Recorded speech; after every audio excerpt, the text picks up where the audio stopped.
and Transportation Committee, Grand Committee meeting. I'll hand over to the Town Clerk for the intro. Thank you, Chairman. Good morning, members, and welcome to this meeting of the Planning and Transportation Committee being held on Friday, the 13th of March. As you're aware, the public element of today's meeting is being live streamed, and those participating in the meeting have given their consent to inclusion. The recording will be available on the City Corporation's YouTube channel following the meeting, and it shall be retained for up to 1 civic year. Whilst we endeavour to live stream all our public meetings, technical difficulties may sometimes prevent live broadcast. In these instances, we aim to upload a recording after the end of the meeting. All personal data will be processed in accordance with the Data Protection Act 2018, and for any further information on that, please feel free to contact us. Thank you. Thank you very much, Town Clerk. So today we have a fairly busy agenda, which is not always the case for the Grand Committee. I would draw your attention, I think in particular, to item 8, where we are going to kick off the consultation of draft supplementary planning documentations. There are some other quite useful reports, including the statutory biodiversity report, which is coming to this committee, as well as parking charges consultation. So hopefully we'll have a chance to dig into those when we get there. In terms of village notices, I have 2. The first is very good news. You may remember this committee unanimously approved 85 Gracechurch Street, which is the scheme that has the Roman Forum in the basement and a walkway through to Leadenhall Market. Yesterday, that won the MIPIM Best Development Award, which is a global award, which I think is a recognition of the high quality of the scheme, and I think reflects as well the fact that this committee looked very benevolently on it. And secondly, our very own Tom Nancollis has been made an honorary fellow of the Royal Institute of British Architecture. So very many congratulations, Tom. Good. So Town Clerk, can we go through apologies, please? Thank you, Chairman. May I also start just by drawing some attention to some issues about membership of the committee. There have been a couple of changes agreed by the Court of Common Council on 5th of March. Deputy Jaspreet Hodgson becomes a member in the room of Stephen Hodgson, representing the ward of Vintry, and Philip Kelvin has been appointed in the room of Deputy Dawn Wright, representing the ward of Coleman Street. Thank you. Apologies for absence. I've received apologies from the Deputy Chair, Shravan Joshi, Josephine Hayes, Philip Kelvin, Sophia Mooney, Alderwoman Jeanette Newman, Deputy Deborah Oliver, Naresh Sompar, and Matthew Waters. Deputy Nigat Qureshi will be observing online. Can I just raise a correction? I think Josephine Hayes is in fact online. Oh, okay. Thank you. Great. Very good. Okay, no further apologies. We can then move to item 2. And does anyone have any items to declare? Marianne. Thank you. Just for transparency, item 6, I use the car parks and I'm a city resident, so I use the on-street parking as well. Great, thank you. Duly noted. And then we'll move on to item 3, the minutes. We've got 2 sets of minutes. The first is from the 8th of July last year, which is on page 7 of your pack. I think, Alison, did you have a question? Yes, it was a follow-up, Mr. A matter arising under item 3 was the reference to the issue of safety at bus stops. This was raised at the May meeting in 2025, and it was said that there'd be a TfL campaign taking place and there was going to be a report about the issues back to this committee. I did check further. I couldn't see that that happened either at this committee or at Streets and Walkways. So I just wondered when that was going to come to fruition, please. Thank you. Ian. Just to clarify that point, thank you, and thank you for advance notice of the question. So in terms of TfL's campaign, that was about promoting changes to the highway code, and that began in October of last year, and we have helped broaden the publicity for that around usual notifications and newsletters and social media and that sort of thing. In terms of the safety at bus stops, the report specifically around the proposals for the cycle route through to Aldgate to Blackfriars did come back to this committee back in October. And the news at that point was that the DFT were reviewing their guidance around bus stop bypasses and that the project was being paused until that guidance had been received. It has since come out. We are now considering the implications of that guidance as it relates to that particular scheme. And the next time that will come back to members is when we bring the report on that scheme back to Streets and Walkways, which is expected at the next one of those meetings. Chair. I think I was aware of all of that, except that the minute refers to TfL planning a campaign around correct behaviour at bus stop passes. Is that actually in the Highway Code, or should that refer to TfL and the Highway Code? I think that was more at the time around TfL's review of the Highway Code in general, and they were folding their views into that review of the DFT guidance. Okay. Do you have a second question? Oh, just that could be clarified. My second question is coming under the next point. I think you asked me to do it then. Good. Okay. Any more questions or comments on those minutes? Henry? But I attended that meeting. Yes, we can correct that, Henry Pollard. And I think we had a correction from Madhush Gupta as well, which I'll just check. He sent me that a minute ago. Absolutely, Chair. Madhush, was it the same meeting, the 8th of July, that your attendance was incorrectly recorded? No, the 19th of January. Okay, well, we'll get there in a sec. So 8th of July, we content? No, Tana? Okay, I think we're content with the 8th. So item B, the 19th of Jan, we've got the correction of Madhush's attendance to make, and Tana. Just a correction. As a woman, I'd like to have my KC recorded after my name. It's been left off a number of times.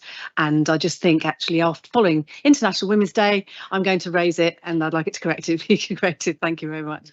Here, absolutely. We'll make sure that is done and will continue to be so. Just I was attending online. We're putting the online bit there. You noted that? Yeah. Jaspreet.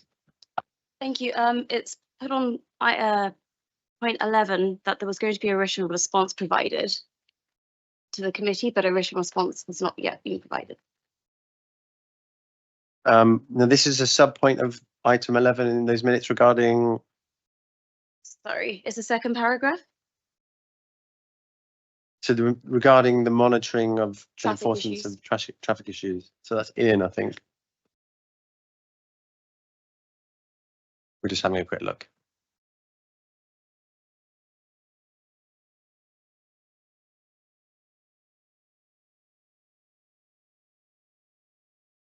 Don? Hang Yeah, on a sec, that was covered at Street and Walkways and information.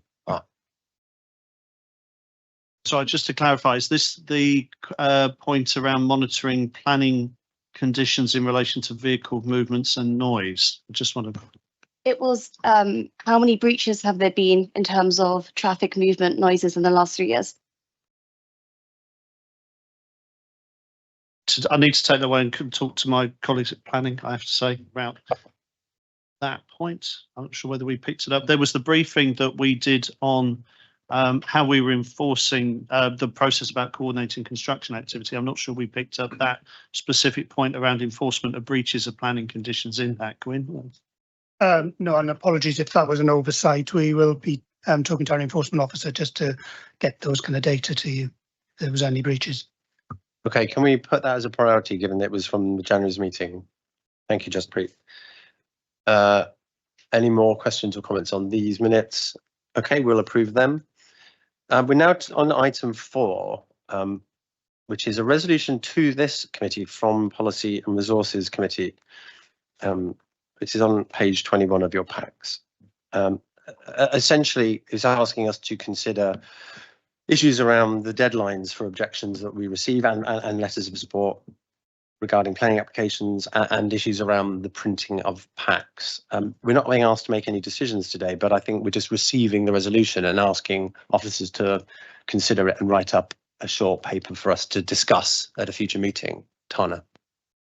Thank you. Could I add 3 points to this request, please, which I support us having time to look at this. 3 points. First point, can we add that we look at where we need to request names and addresses, because it adds to the unnecessary paperwork in my view. If an objector or a supporter has not given their name and address, we shouldn't have to chase that up. It's an extra layer of work. Secondly, could we investigate whether we can look at guidance for how weight is given to objections or support? For example, those that may have been asked to lend support or objection who may not have expressed that they have an interest. And thirdly, looking at avoiding it becoming a numbers game with the advance of AI potentially being used to effectively bomb us with objections or support. So those 3 points, please. Thank you. Thank you. I think they're all excellent points and they should be covered as well in the paper that we've received. Go ahead, Liz. It might not be the same thing as for this paper, but also for planning applications, when we get only a week to read what can often be over 1,000 pages. We all know when these meetings, well, we should all know when these meetings are, and all the developers. If it's going to be an enormous one, could we have 2 weeks in advance? It's just too much to read, even if we cut off the objection date. As I say, might not fit with this, but I think it's something we should consider, because if we're to do our job properly, we need time to actually read all the information. Okay, we should put that in the mix as well. And I think these are all good points from the committee. We're adding to the request from PNR. Alison. Yeah, my second question I'd given you notice of was about the 8th of July minutes, where at para 14 we were concerned about the process. So I was just wanting to link it all in, and it suggested I raise it now, but it echoes all the points really that Liz and others have made, so that we need to have more time. And, you know, Friday last week, I was wanting a copy of them in hard copy, which is unusual for me, but I wanted to read the SVDs. And, you know, that was an extra special effort for the people here to do, but that means nobody else got them on Friday before the weekend to read. So, you know, we don't get the printing done quickly enough. I don't know why I want it to be printed, because it's not in my nature to want printed stuff. But, you know, lots of documents that we're trying to look at in detail can be helpful if it's printed. Okay, thank you. We'll note that as well. Marianne. Thank you, Chair. I just wondered if we're going to be looking at certain aspects of the planning protocol, whether or not we have a more in-depth review of the planning protocol.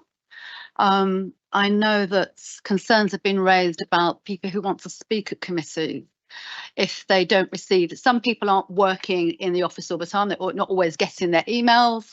And I think it was St Paul's wanted to make representation at one of the hearings, but missed the very tight deadline, and we refused them.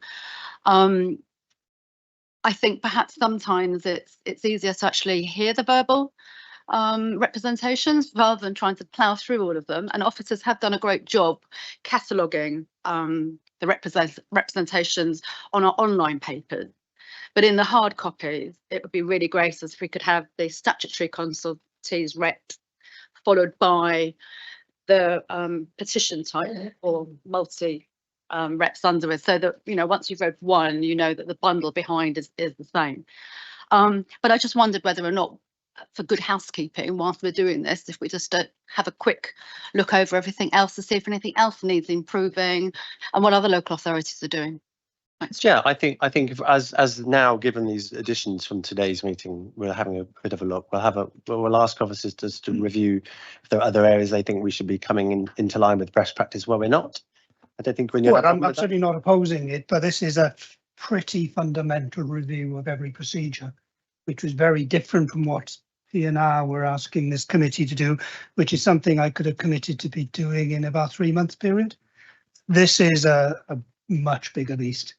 Let me take that away, and to give a realistic idea of timescale, it will also require quite in-depth legal review as well. Why don't we start with what we've been asked to do and what we've agreed today, and then there can be an addendum around what the timeframes would be for a more fundamental review if needed. And I think we also need to be cited of the fact that the government and the national scheme of delegation might change the entire framework as well. So I would rather that we understood more about that when it lands, rather than doing some work which is. Could I just add one further thing, and that is, and I've mentioned it before, about timetabling of applications coming forward, to be able to give the committee in particular and the public some sort of idea of when applications are coming, and that allows the committee to go on the planning portal and start reading some of the really important documents rather than having to plough through them 5 days beforehand. And as I said before, I'm sure you do that because you have to arrange holidays and officers presenting, so you must have an idea. And you know, I won't hold you to it if it shifts, but I think providing that sort of draft timetable would definitely help members and the public. Right. I absolutely understand that it is notoriously volatile, because if the representations ask for more details, we go back and the whole time scale changes. So let's give it some thought, but giving any element of certainty so far out is really difficult in planning. Fine, moving on then. I think, thank you folks, I think that was useful. John. Yeah, a quick one, Tom. I'd also like to include in this a kind of a reinforcement of our objective of decreasing the use of paper. I mean, we have modern.gov, and it's very easy to add documents, to edit them. I mean, I see all the stacks of paper up and down the room, and how does this comply with all our issues of recycling, climate change? I mean, we should be encouraging everyone to use the app, and it's much easier to have massive papers on an appendix when you the back you can refer to them or not. I mean, no, it's a good point. I can see books up and down the room. It's just such a contradiction to what we're trying to do. Thanks, John. And I think that was partly why PNR asked us to look at this as well.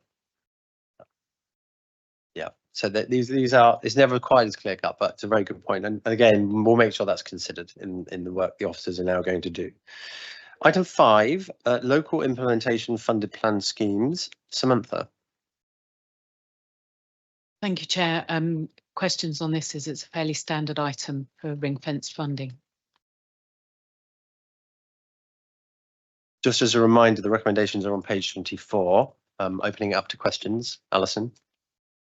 Yeah, I'm interested at was interested at para 8 on page 25 about the funding, where it goes, and there's 146,000 that goes to bridge assessment and strengthening, and I thought, oh whoopee, that goes to CBF, who own the 5 bridges, but it doesn't.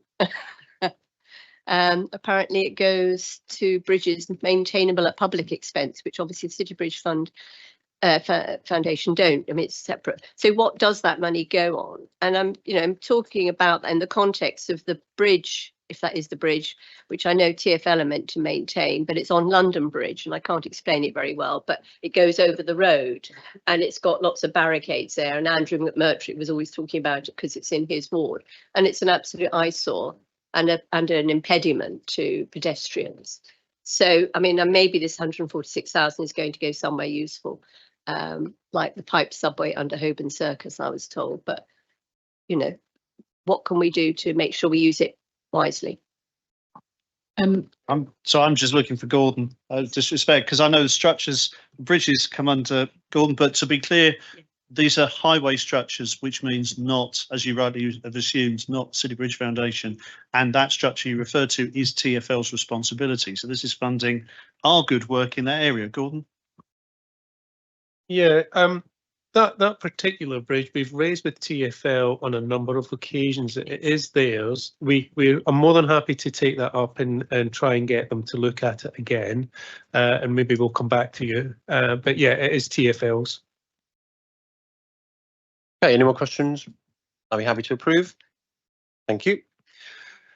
Okay, item 6, controlled parking zone hours consultation. And I'll just say in advance of this, we're not making any changes today. This is just to put out to consultation themes around TPZs. I think Ellie or Samantha, you're going to present.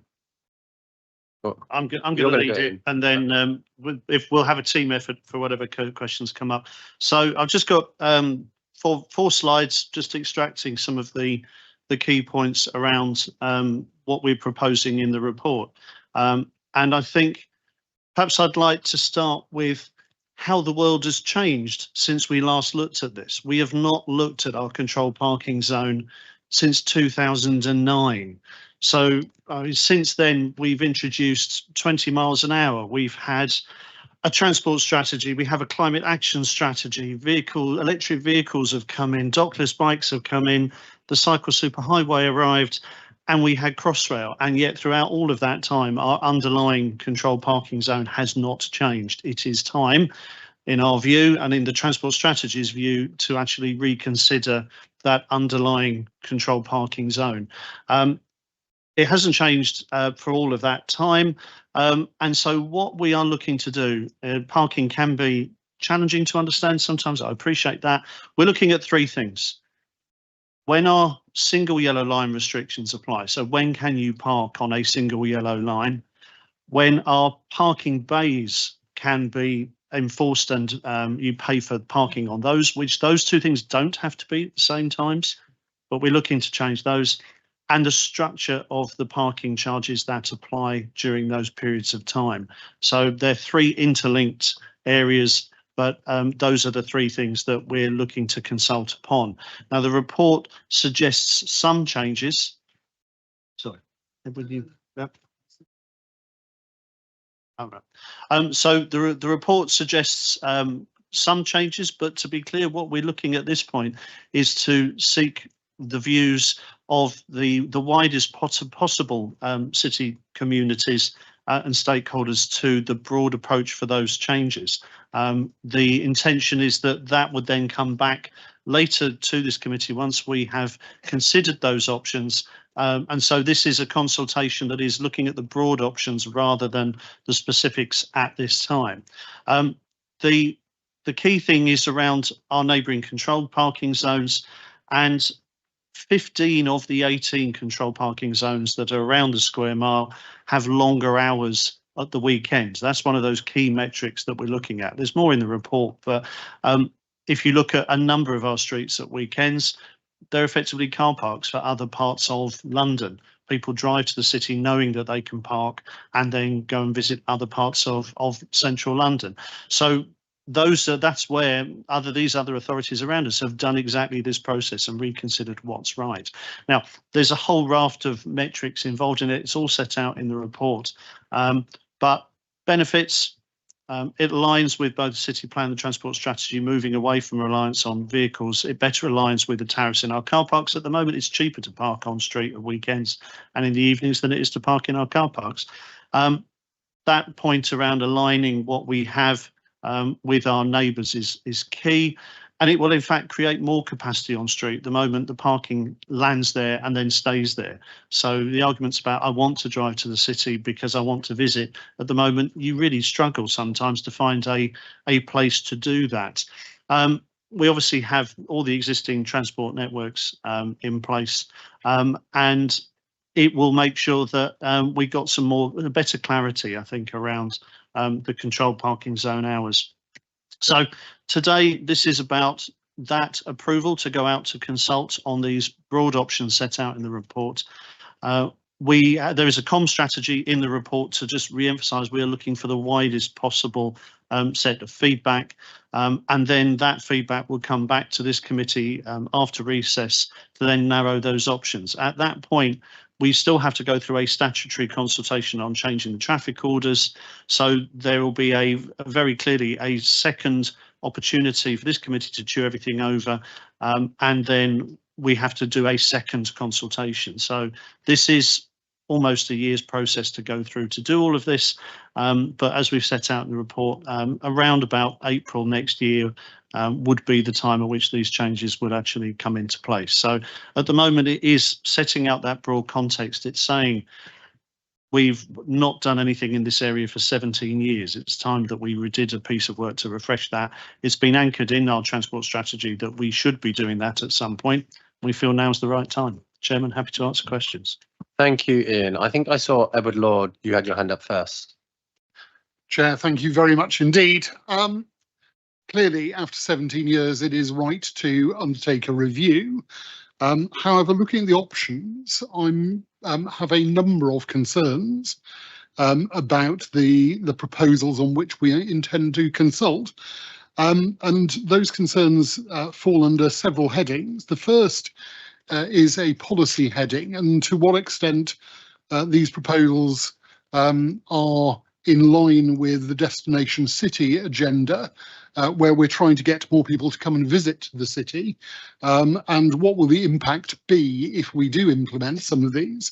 The second is for businesses, and I think particularly in my ward of Farringdon Without, and the potential impact this could have on Smithfield Market as it continues to trade until it moves to a future location.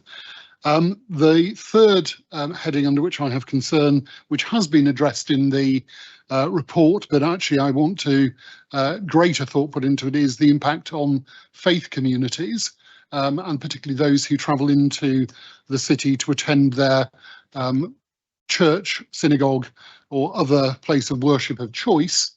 And finally, it's the impact that this will have on residents. Not all of our residents live in large estates with their own car parking. And as someone who definitely does not live in a large estate, but actually is reliant for deliveries and visitors being able to park on the streets near where I live, as do many, many other residents, particularly in my ward, then this will have a seriously detrimental impact if we are not going to allow residents who do not live in estates to have a parking permit. Chair, those are my concerns, and I look forward to hearing Ian's response on each of those. Thank you, Edward. Ian, there's I think 4 points there you can cover perhaps. Yeah, and thank you for doing that. So just taking each of those in turn, in terms of Destination City, we are having conversations with the Destination City team internally, and we're conscious that an argument could be this might be detrimental to people wanting to drive in to visit. We absolutely acknowledge that. The counter argument is if you want to drive in at the moment, you actually struggle to find a place to park anyway in terms of single yellow lines and free parking on parking bays. What we, by introducing, one of the options is to have a tariff that allows a payment but a short payment and a limited time stays. You could be able to drive in, park, and actually have turnover of space. You are more likely to find space to park if you want to drive into destination to visit retail or whatever may be in the square mile. So there are arguments either way once you get into the detail. Teasing that out as part of this process is exactly what we're wanting to do. So in our view, it can align with Destination City. It depends on how you actually want to drive into the square mile to access those services. In terms of Smithfield, I appreciate there are special requirements around there. We have a very very broad existing arrangement and regime around servicing and facilities for Smithfield car park. That's amended, adjusted over a course of a long period of time in conjunction with the markets team and the Smithfield Market Tenants Association. At the moment, the measures there in the facilities around loading bays broadly meets their needs, bearing in mind the London Museum works as well. That will continue to be the case, and we will look to see what facilities we have there for them meet their needs. So one of the things that we did a long time ago is actually move from shared loading bays for the market. So they shifted from loading to then normal parking to 24/7 loading bays. So actually in terms of the arrangements for their specific facilities, they won't be affected. So that should be okay. We acknowledge the question about faith communities. I've been here long enough. That was one of the questions that was raised back in 2009. So this question has not gone away. I think we are absolutely planning to do a full engagement with faith communities. We do believe that the reliance on car ownership has shifted to come to those places since 2009 over the recent years, and we know that our contacts with some elements within those communities are very much focused on the climate agenda and actually encouraging the congregations to come by sustainable means. So there has been a shift, and that's part of this process. We'll very clearly engage with them. And in terms of residents, again, we fully accept that there are different impacts on different parts of the residential community, and that's part of this process, is teasing out the scale to which that's seen as a problem. Again, if you're looking for servicing at the moment, particularly commercial servicing to premises at the moment, in some places it's very difficult to find a space to park because people park on the yellow lines and free on the parking bay. So the argument to actually say we can create, it's a counterintuitive argument, but we can actually create more space by having a small charge to enable people and a time limit to actually come and deliver to properties. So for the remainder states, yes, it's we know that people have the facility to go into the existing car parks, but the question around other residents scattered around the city, we absolutely appreciate that. Again, it's reiterating, we'll be doing a full consultation to gather those views. Thanks, Ian. I have a few other names, but just on Edward's questions, you kind of, I think, Edward, you were concerned at the framing of the options. I just request, therefore, for Ian, presumably if the consultation responses come back and a paper then comes to this committee, that those may not even be the options we end up choosing. There could be a bit of a pick and mix. Absolutely. This is the way we're trying to frame a conversation. Yeah, we in terms of these things, it would be difficult to sort of say all options on the table. Yeah, you can't really be open. The consultators don't work, they're completely open-ended. Yeah, but. So if what we get back is feedback that says something different is a better option, then clearly that's what we would be balancing our subsequent report. Thank you. Jackie, you're next.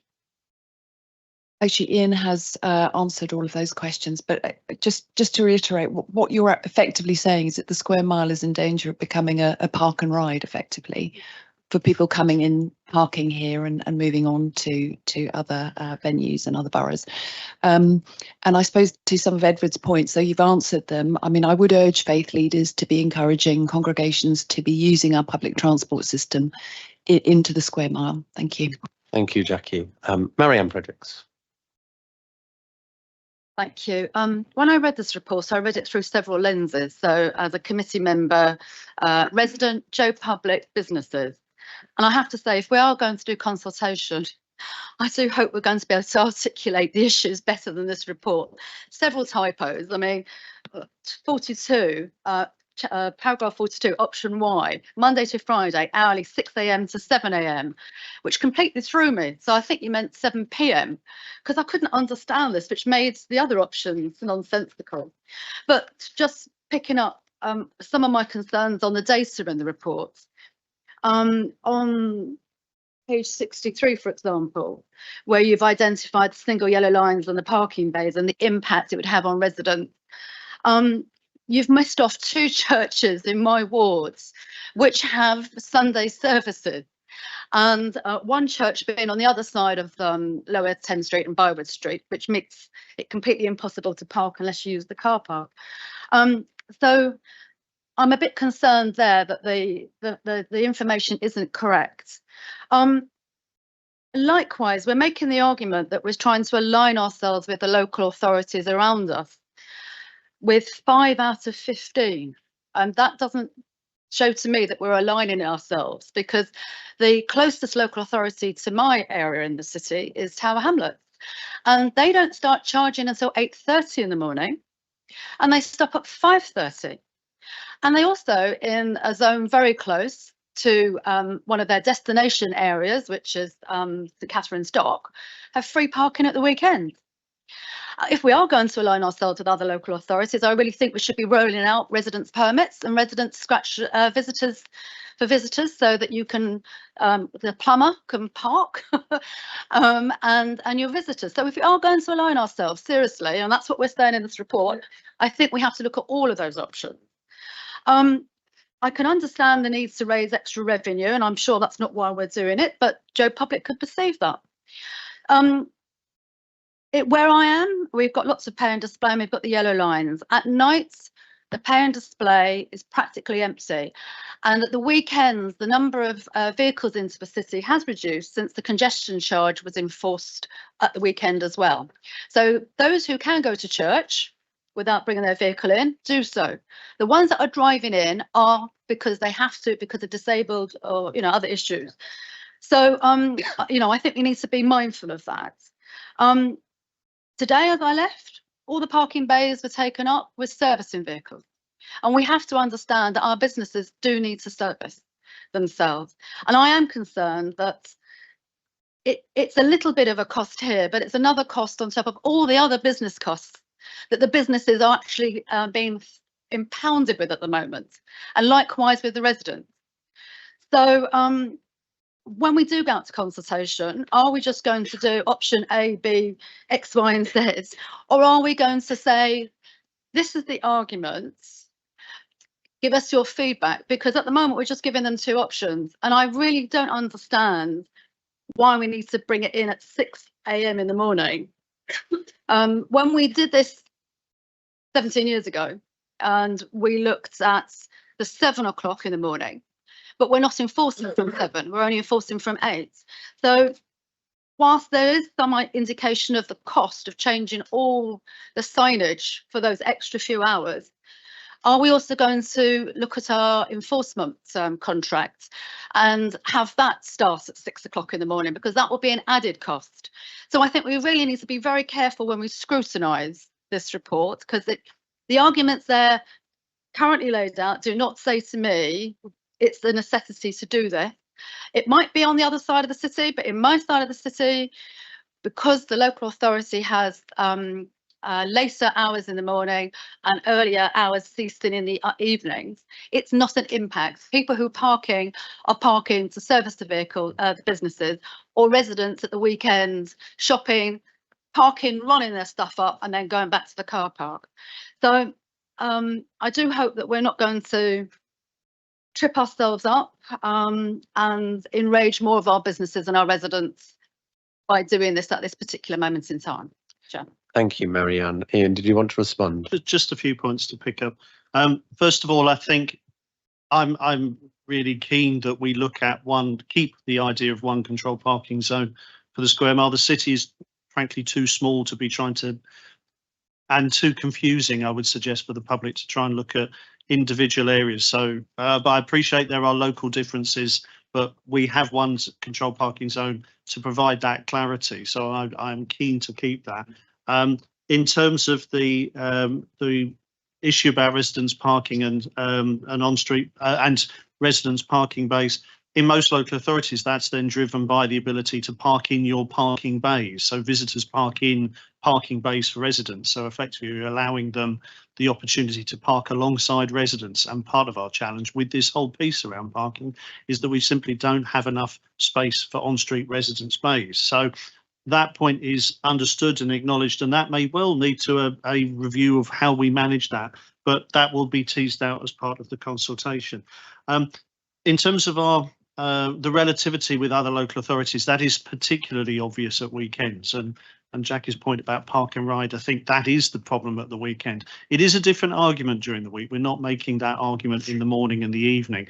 That's where, again, what we're trying to say is how can we better control our yellow line space and parking bays to make them better available and more available, and deal with the conflict that is out there between people parking in these cases and our ability to have traffic move around the square mile. So weekdays and weekends are two separate arguments. The enforcement does start at 7. It's the parking bays that currently you don't have to pay to park on a parking bay until 8, but we do enforce our single year lines from 7. That's where the current line is. So we will be reviewing the enforcement protocols as part of this. Absolutely, there's no point in having controlled hours that we're not enforcing, and that would be part of that. And just to be very clear, and this is to be on the record for those in the room and those not in the room, this isn't about generating income. Legally, we're not allowed to make the argument that this is about generating income. There are good, solid transport grounds around this, and that's the arguments that we're making. Chair. Thank you, Ian. I have got a few more names. The next on the list is William Upton. Thank you, Chair. Can I fundamentally say this is not going to give us as a consultation what we want to know in terms of the broad impact. It's presented to us as if the current situation is already a given and it's all wrong. We have to have an option as part of the consultation of business as usual. I don't know what our consultation will produce. I don't know what our public will think of our changes. I want to know what they think of the current situation as well as these proposals. Can I therefore make a fundamental amendment, which we have to have as an option, what is set out at paragraph 18, the current hours? That has to be part of the consultation. Otherwise, this is a nonsense process. I'm sorry, I will be as strong as that, because the concerns that have been raised are very genuine about how people currently use it. Yes, we might want to change it, but the idea that when you look at page 50, which is the map around of other people, there's a huge variety of how one could do controlled parking zones. Let's get the information. It might be that our offices are correct, but I won't know that if the consultation goes out in its current format.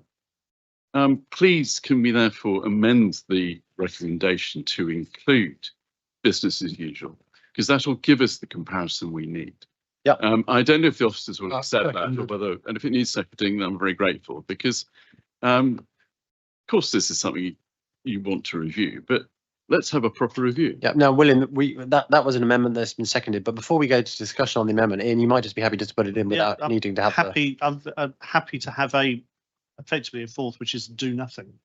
Well, it's not do nothing. It's review where we are, because I know you get to see it day to day from your side of the fence, but how the public see it might be different. Ian, I think that makes sense. Fine. I think that if everyone just broadly, Marianne and Edward are happy, it looks like others seem content. I don't think there's any harm in it. So why not? It probably strengthens the robustness of the consultation. Thank you, William, for that suggestion. Thank you. Madhush. Thank you, Chair. I'm just really thinking about the consultation process itself. Clearly, a lot of those impacted are visitors, out of town, out of the City of London congregations, etc. Tell us more about the consultation process, and also just thinking about the detail of it, because when you go through this, you've got the controlled hours, the charging hours, and the tariff structures. It's actually quite a complex piece to convey to those that are responding. So how do you plan to sort of simplify this in a way that makes it accessible to those that are going to be impacted? Thank you. I'll hand over to Ellie for this one. So our plan is to start with priority stakeholders, protected groups who we know might be most impacted by this. So that's going to be more detailed, kind of informal engagement before we start the official public consultation. And then the official public consultation, which will probably start towards the end of May or the start of June, will consist of an online survey, drop-in sessions to try and boost the impact of that. But yeah, we'll be sending that out through all newsletters, all business newsletters, all resident newsletters, to make sure that everyone is contacted. We're still going through the kind of maybe try to look closer. Still going through the kind of exact details of how we make sure that we get everyone impacted to contribute to it. But we can consider things like putting notes on windscreens to make sure that anyone parking in the city knows about it. I think there's a secondary point I'm divining slightly from your question, Madhush. I think Marianne and I both agree that, I was briefed on this before the meeting, and it took me quite a long time to get my head around the paper. And I think it is complex. There are lots of variations, and we've added in a scenario. So I think we need to just really make sure that consultation explains it in plain English as best as possible. I'm very happy to take that on board. And for other consultations, we have a protocol where we engage with the chairman and deputy chairman before we go out on public consultation. That will be quite a useful exercise in this scenario to make sure that somebody sat outside the officer grouping can read it, understand it, and broadly be content with it. Very happy to. But you have a chairman who gets easily confused, so I will be a very helpful sense check, I think. Okay, I've two further names. I'll put you on the list, John. I've got David Williams and then Jaspreet. I've just got some pretty significant concerns about impact on blue and red badge holders, because I don't think that's something that we do well at the moment, and it's going to be further limited for those user groups in a way that I think is totally unacceptable. So I don't know. I can only imagine that officers don't have experience of that, because suggesting that somebody with the type of mobility issues required to get a blue or red badge should only need 40 minutes parking if they need to park is ludicrous. For some of those people, it takes 5 or 10 minutes to get what they need to out of the car to get in and out of the vehicle. And so to limit their parking in any situation to 40 minutes is effectively a prohibition on parking. The other problem we already have is that across the square mile, you've got quite a lot of limits on people using blue badges in particular for any significant period, and in positions. So for example, near the school, there's one disabled bay that would allow you access to the school. There are a number of disabled parents who want to attend, for example, this afternoon, the class assemblies that are going to be put on there. And so actually disabled access to a number of key locations is effectively impossible. The other thing is that there's a big impact on disabled access to the square mile at weekends where public transport is diverted for the big developments that we approve at this committee. So where we've got big road closures for cranes and things like that and buses are diverted, that happens nearly every weekend. There is an impact on transport, public transport into the city nearly every weekend. And again, that makes it more difficult for disabled people to access the square mile other than driving. So I just really want us to think really carefully about that. And I think that's been underestimated as a problem in this report as I see it. And the proposals, I think, make things much worse rather than better. So I will continue to be an advocate for that changing in a significant way as this process continues. The other thing I think is going to be a real challenge, and I just flag it, is that a number of our churches at the weekend serve quite niche diaspora groups. So there are a lot of foreign first language churches or services delivered in the churches across the square mile. Orthodox churches from a number of communities. There are also a number of broadly Anglican church communities but that service a particular niche or worship preference, and people are traveling really long distances to be a part of those communities. But actually they have a really big social value to those kind of minority groups. It's really important that we find a way to engage with them, because for a lot of those people, if you're driving a family from Croydon to come and worship in your preferred church in the square mile, parking might be really important to the continuing function, but also I think there's a really big civic value in us ensuring that those churches have a use, because that's a challenge across the square mile for the many beautiful churches that we have, and we need to be really careful about the impact there. So I just wanted to raise really good points, David. I think on red badges and blue badges, we should definitely note minute the considerable objections and concerns, but also really make sure that in the consultation process, the outreach process, that various user groups that represent those people are absolutely actively involved. I don't think we should use user groups. We need to reach the users, because if you go to user groups, you usually get somebody's condescending view of what those people need or want. Those user groups are infrequently run entirely by people with those needs. We need to find a way to speak to the people with those needs.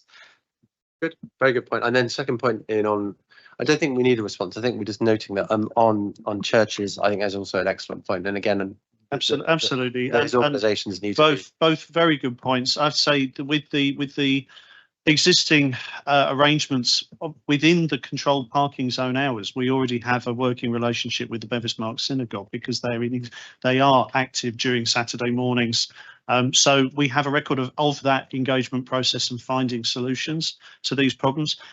With the disabled point, we absolutely take that on board. I mean, we administer the database of red and blue badge holders. It's something that's held locally as a local authority, so we have access to who has a badge. We just need permission from them to be part of that consultation, but we can work through it. It's a really good idea. Thank you. Jaspreet, you're next. It seems here that we've got one bit where we've got theory, but it's very separated to the actual reality of the users. And I'm just concerned from doing this consultation, it seems one-sided. Are we actually trying to get answers to people of how it's being day to day, or are we just being more on the theory? The example when we were talking about churches earlier, well, if you use a car, that's not really good in your climate things. It's a bit disingenuous. There's many reasons why people may use a car. I'm a church warden at St James Garlick. We have many different groups who may need to use a car, and it's not necessarily because they are disabled or blue badge holder. And one thing that isn't mentioned in this is the link with TfL. So many weekends, Mansion House in my ward is closed, and there's people that have to be there either to open up the church, and the only way to get in is to get a car because people are traveling really from far away. So I think it's really important that we have that link, because a lot of the time certain tube stations in the city at the weekend are closed, and that also has an influence of people getting their cars. Second to that, we didn't really mention about SMEs. There's certain parts in the city where the roads are very narrow, and having that access for the drop-offs is really important, but you can't go a couple of blocks away. I mean, I've even done it a few times just with my day job and trying to get some wine. And there's so many roads closed, I've had to leave some stuff drop it off, go back and forth because you've not been able to drop off. So if we lose that element of it being practical, it will have a harm on businesses. So what can we do to make sure that when we're doing this consultation, it keeps that practical element? Thank you, Jasper. Ian. I think that the key for us is to be as open with our questions as possible, and perhaps part of this process, I'm just coming back to where I started, is that it's not been something that we've considered in depth for so long. So we have data, we can go out and count things, but actually getting your permission to lift the lid on the reasons why people are parking here at the weekend is actually a crucial bit of empirical evidence that we can't capture without doing this process. So you have our commitment that it will be as broad as possible, because we want to understand why people are coming here, for what purpose and why, and all of those pieces. We just have not had the willingness, the funding, all of these things to grip this, but now is the time to do it. So it is not going to be quite so narrow as maybe you think we're trying to do. We're not trying to limit debate on this. We're trying to actually broaden it out to understand more about what's going on early mornings, evenings and at weekends. Thanks, Ian. But just to make sure you did note in here, Jaspreet's kind of 3 points, particularly, I think finishing with the SME point was quite, I think, important for us all. John. Yeah, thanks, Chairman. I think this public consultation would do well to have a preamble in there about what's changing in terms of public transport over the weekend, because that's the other side of the coin. For instance, I know the city is trying to get TfL to open up the Waterloo Bank Junction line, and other. There may be more things happening in the public transport realm, and I that's not part of the public consultation. But I think that should be in a preamble, because that is actually the flip side of the coin, is the improved public transportation in the weekends would obviously replace some people who would otherwise be forced to drive. And I think if that's not known by the people filling in the consultation, you're going to get an imprecise answer. So I think that's should be in there somewhere, up in the front. Public transportation changes in the weekend, and that may affect how some people respond. Thank you.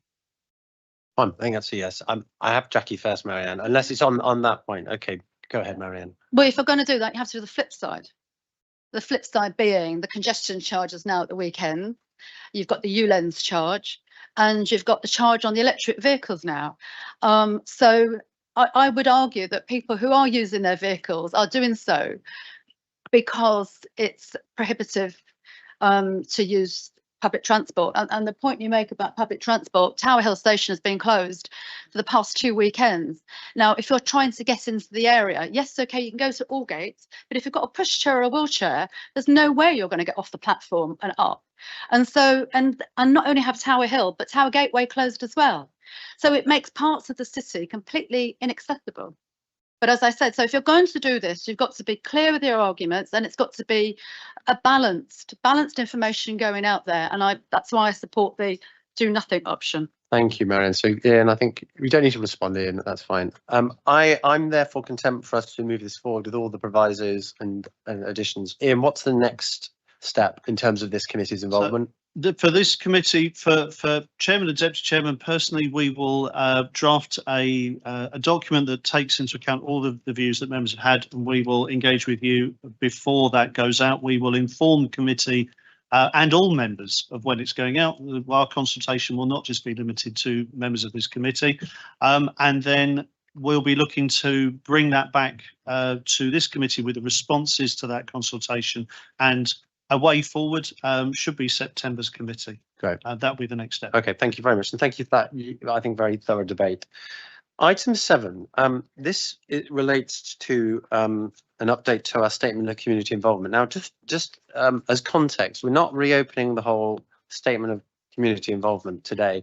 This is really just a change in the timing of the consultation process through the statement to allow us to have SPDs there, which follow as the next item to be considered before SPDs are withdrawn as a policy function. So this is just an enabling paper.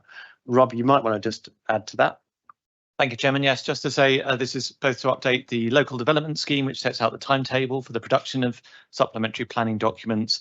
It sets out the SPDs that are coming before committee today. It also talks about the puddle dock planning guidance being brought forward as a supplementary plan, planning advice notes that are due to be developed later on this year on culture and inclusion, and the final stages for the adoption of the city plan, which will finally be coming back to this committee for adoption in June, pending the inspector's report.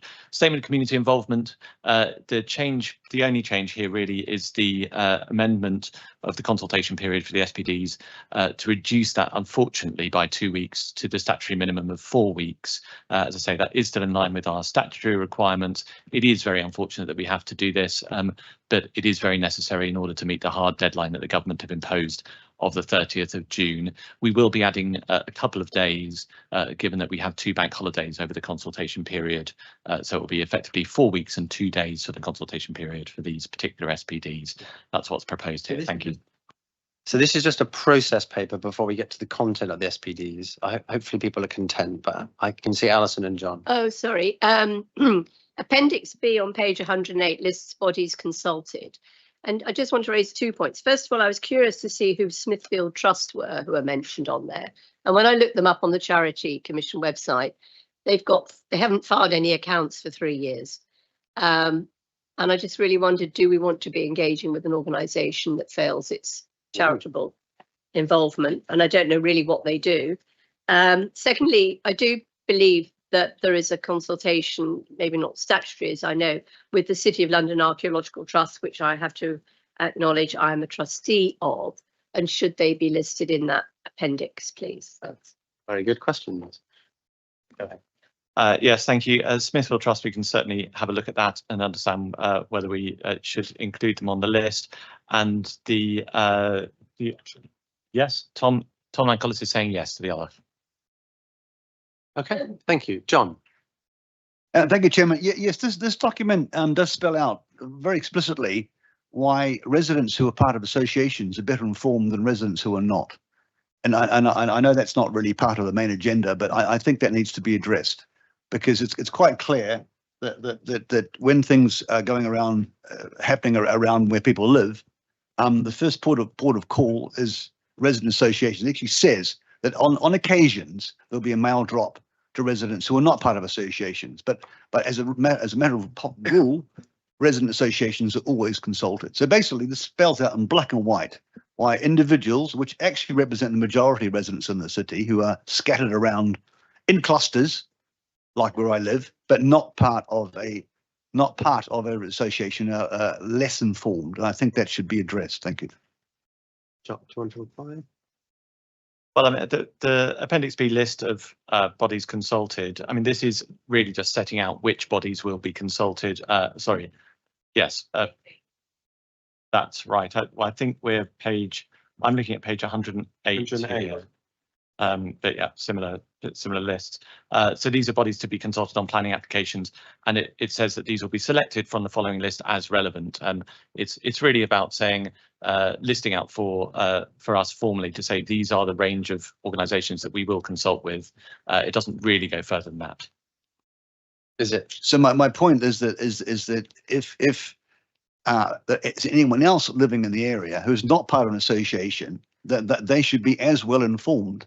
And that's not stipulated at the moment. Yeah, and we still have various measures that we take to inform local residents across the piece around planning applications that are coming forward in their areas, and that's spelt out in the statement of community involvement by the various different means that we have, whether it's sending letters to neighbours, whether it's through our consultations on the planning database and various other means. Okay, Marianne. Thank you, Chair. On paragraph 5, it mentions the planning guidance on culture and inclusivity in the city. For those watching, members of the public, that was a really key part policy for a lot of people who responded back to the local plan consultation. So they might be a bit nervous to see that this is being dropped. Can you just explain the difference between the SDP and a planning advice notice? To perhaps give some reassurance. Thank you. Yeah, very happy to, and absolutely agree that this is a really key part of what's in the city plan is around inclusion, both physical access, but also inclusion in the wider sense. It is absolutely something we want to still develop some guidance on, and we have done some initial work and outreach with a number of organisations, building in particular on guidance that the Greater London Authority have published last year and the year before. We're through that work, that initial work, we've established that actually a really cross-cutting and a holistic approach is often the best way to address issues around inclusion rather than simply looking at things through the relatively narrow lens of planning. And actually undertaking this work as a planning advice note will be done as part of a wider piece, working with colleagues internally who also work on inclusion and access to develop further guidance around this area. So I certainly don't feel that this is watering down our approach. I think this is actually an opportunity for us to take the best approach possible, but a planning advice note still gives us guidance that can be followed by developers, by committee when making decisions, and is a really key aspect of what we want to deliver. And likewise with the protected views, and you said you're going to hopefully progress this through the supplementary plan.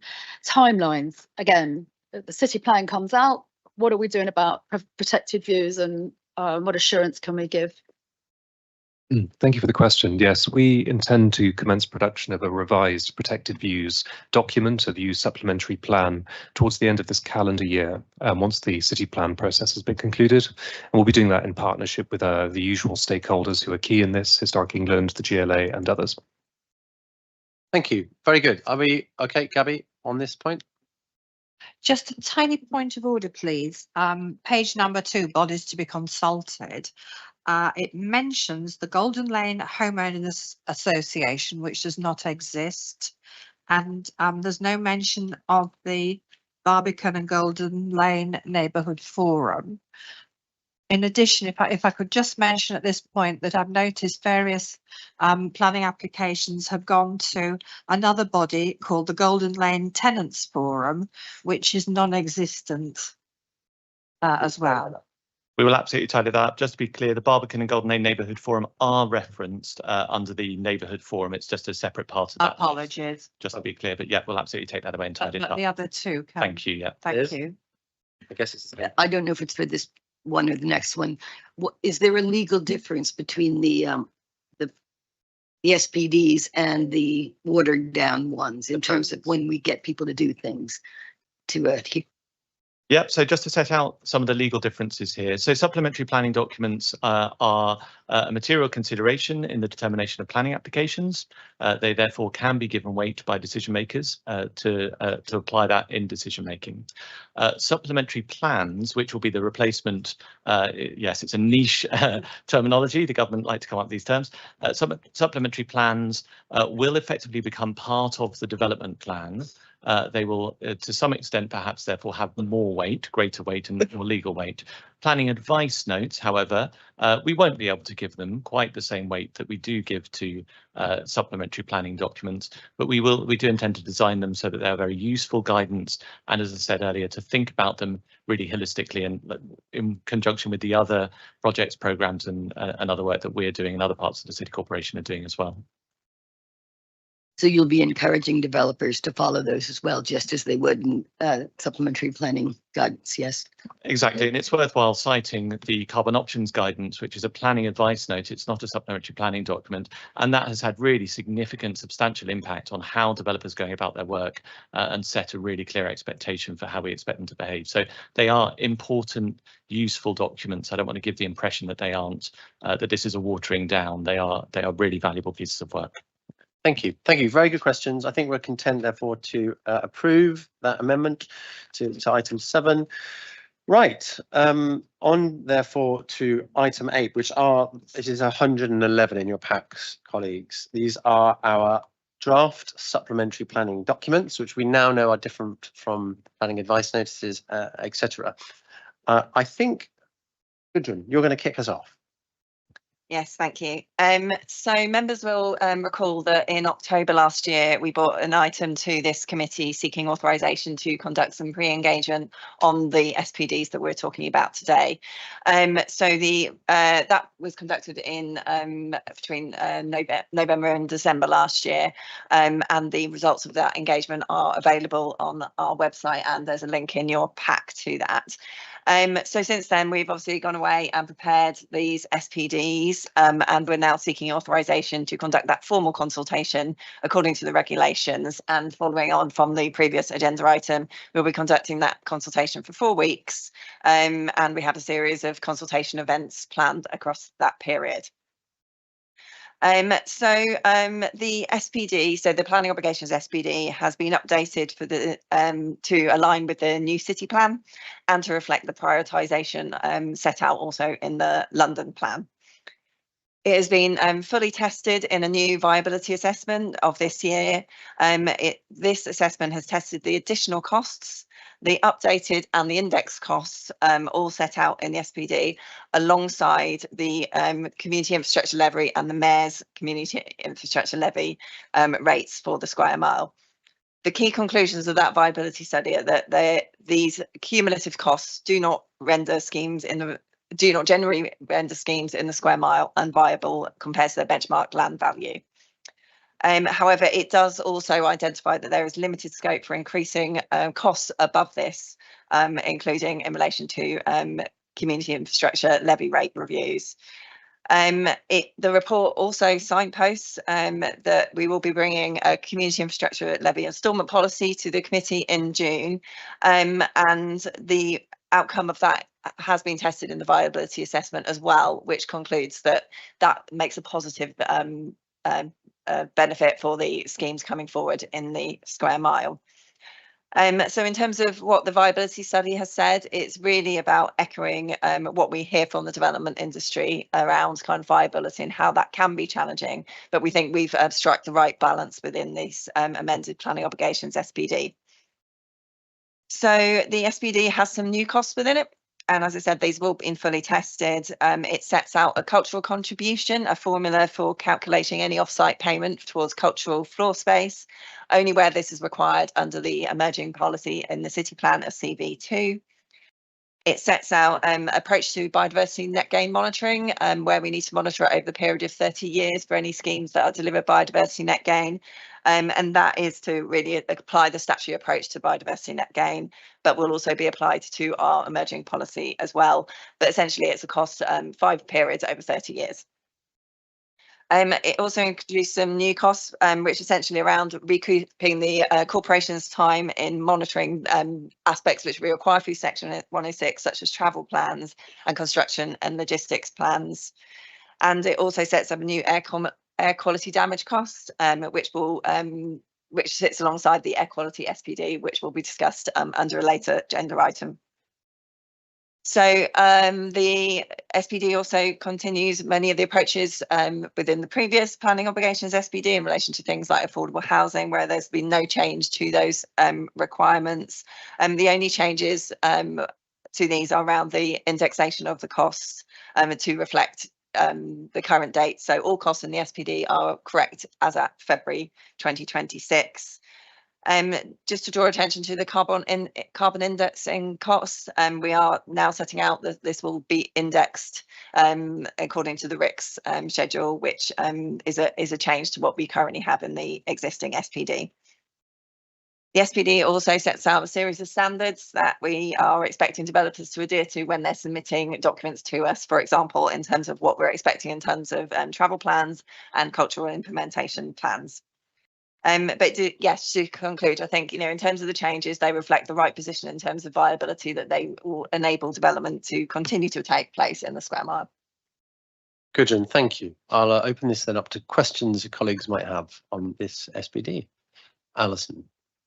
Yeah, I sort of wanted to ask a general question about all of them, which I did ask because we had a 2-hour session yesterday for people going through these in some detail, which is that they're all in a very different style, or as I said yesterday, the day before, tone of voice. And I don't know whether that's right, obviously to rewrite them all with some kind of AI generator or some individual who's going to plough through them might seem a bit odd. But, you know, if you're reading them, they do read very differently in terms of how they're put over and the style. And, you know, some of them are landscape, some of them portrait, and some of them have a, you know, a more discursive, or as was described yesterday, lyrical element, etc. So I just wondered, you know, and also the length of them, I think particularly, I'm sorry to say, the Celebrating Heritage one does seem to be fairly lengthy. And I just really wondered whether, going back to our processes and our procedures, whether we should be, if not this time, at least if we ever do another SPD, you know, we should be looking at that in terms of the way they're written, because I think if everybody yesterday accepted that each of these were written by different people within the department or different departments, and so they did have a different tone to them. So I wonder if I could just raise that as a general point to actually have some understanding. And also just to say, by way of clarification, not that I should be doing the clarification, but these are based on the city plan going through. For example, the cultural offset CV2, is it called, or something? You know, if we don't get that in the city plan, then it won't go in this SPD. So I think that members here who weren't at the meeting yesterday may want to know that. I think it was implicit, but I just thought I'd mention that. Thanks, Alison. Rob. Thank you very much. Yes, I think we recognise that there is a difference in tone, a difference in style and formatting. A couple of points. The technical one, perhaps, formatting of the planning obligations, the offices, and the heritage SPD, the physical, you know, or visual formatting, if you like, will be made consistent before we go to consultation, and that work is pretty much done now. It's complete, I'm told. So those three will look and feel actually quite similar to the design of the city plan. So there will be consistency there. The air quality SPD is in a different format because it's been produced differently, but at least there's consistency in visual style between those three. In terms of the sort of tone of voice, yes, I think we recognise that particularly the Celebrating Heritage SPD has a different tone, and that is actually quite deliberate. I think that particular SPD is trying to do something quite specific, and Tom Nancollis will come on to say a bit more about this as he presents it. But it's around bringing stakeholders together, understanding a collective idea for the vision for heritage for the square mile and how that plays into development that's happened. And we've been through a number of iterations of that document as we've been developing it. And actually, my view is that the language we settled on does really help to convey that vision and that narrative. It isn't, I think, it's a different subject and deserves, again, in my view, a different approach and a different style. So it is deliberate, is, I think, the answer to the question that I'm posing. Of course, that may change. We have the consultation going on, and we'll listen very carefully to what people say during that consultation. And if we hear that actually some greater consistency, a shorter length document, or other changes are required, then we will listen very carefully to those. Thank you. That's very helpful. And that's a good point to reiterate. This is sending these for consultation, so this is not us signing them off today. Okay, any more questions on 8A? David. Just a couple of things. I'm not sure. I'm sorry if they don't quite fit, but talking about biodiversity always as a percentage doesn't seem very useful to me in an area as non-green as the City of London. So, for example, at Liverpool Street, there were 3 trees, and originally it was suggested a biodiversity net gain was going to be hundreds of % because they were going to put in more than 3 trees.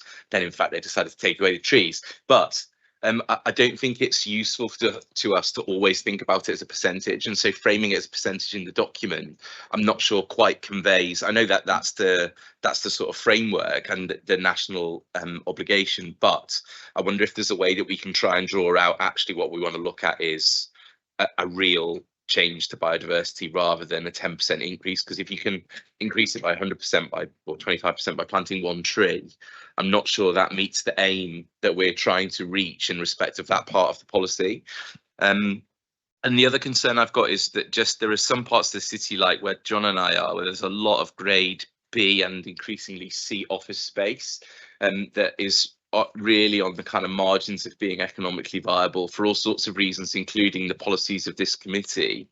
And where we're looking at refurbishing really small spaces that are currently designated as office space, the minor developments fees seem quite a lot to me, and I just wonder if there's a way that we can be satisfied that actually there's no impact there, because when you look at those fees, a development fee of £3,500 plus £5,500 over a 12-year period plus £1,000 a month to a significant number of the schemes around us in our immediate vicinity, that's going to be a massive amount of money in an area where development's practically quite difficult anyway. And I'm concerned about the impact of those fees on some of those developments that are going to be required to keep aging stock in use in some of the older parts of the city. Thank you.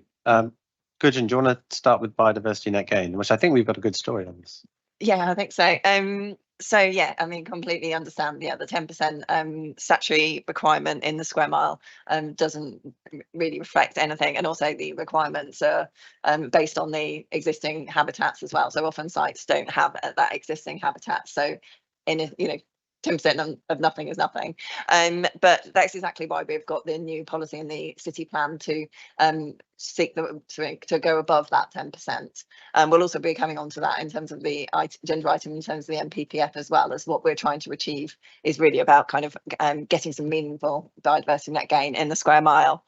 However, yeah, completely take the point in terms of when we're talking about 10% of, even if there is a habitat there, making clear what that is, and also making clear what our emerging policy of that 3 biodiversity units per hectare is as well.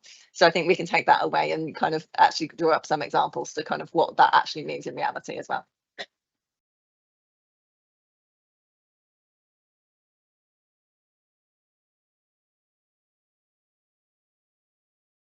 I was just hoping you might be able to point out the exact reference if you have it in front of you.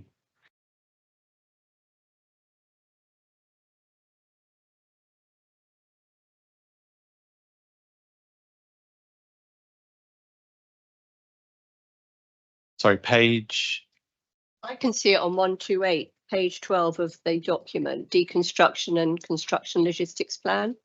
Minor developments, 3,500 plus 1,000 per month. It's in the box at the top. Thanks.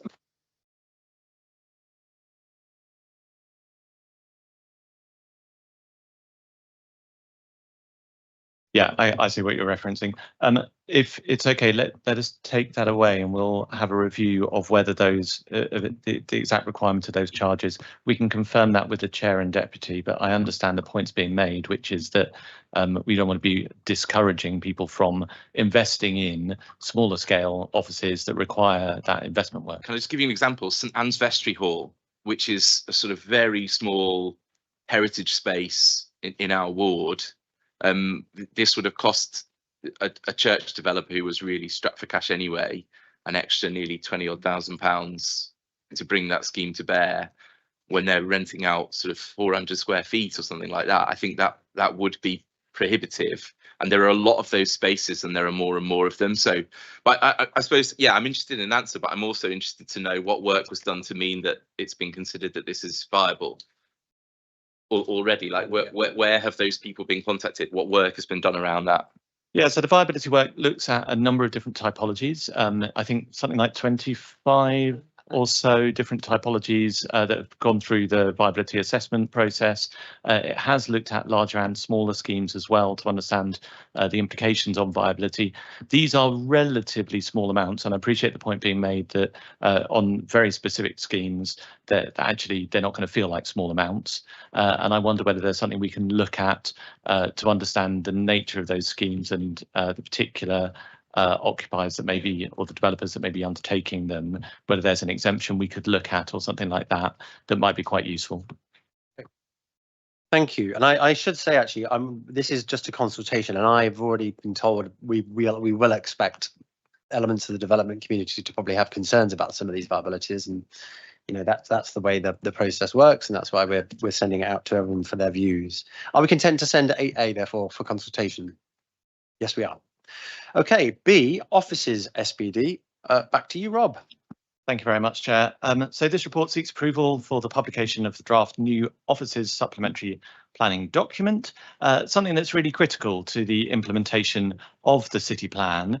Members will be aware the city plan seeks to support the delivery of a minimum of 1.2 million square metres NIA or 1.6 million square metres GIA of additional office floor space. And the plan seeks to also protect the city's current office provision, both to ensure a sufficient supply and a variety of choices of offices in locations across the city, and to protect sites for the delivery of significant uplift in floor space to meet growing demand. So this SPD provides that further detail, expanding on the requirements of the city plan.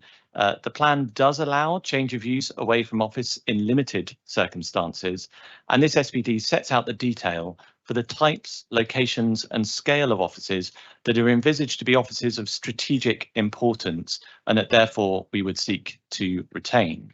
It's been informed by pre-engagement, including a series of structured interviews with city workers and discussions with other stakeholders as well.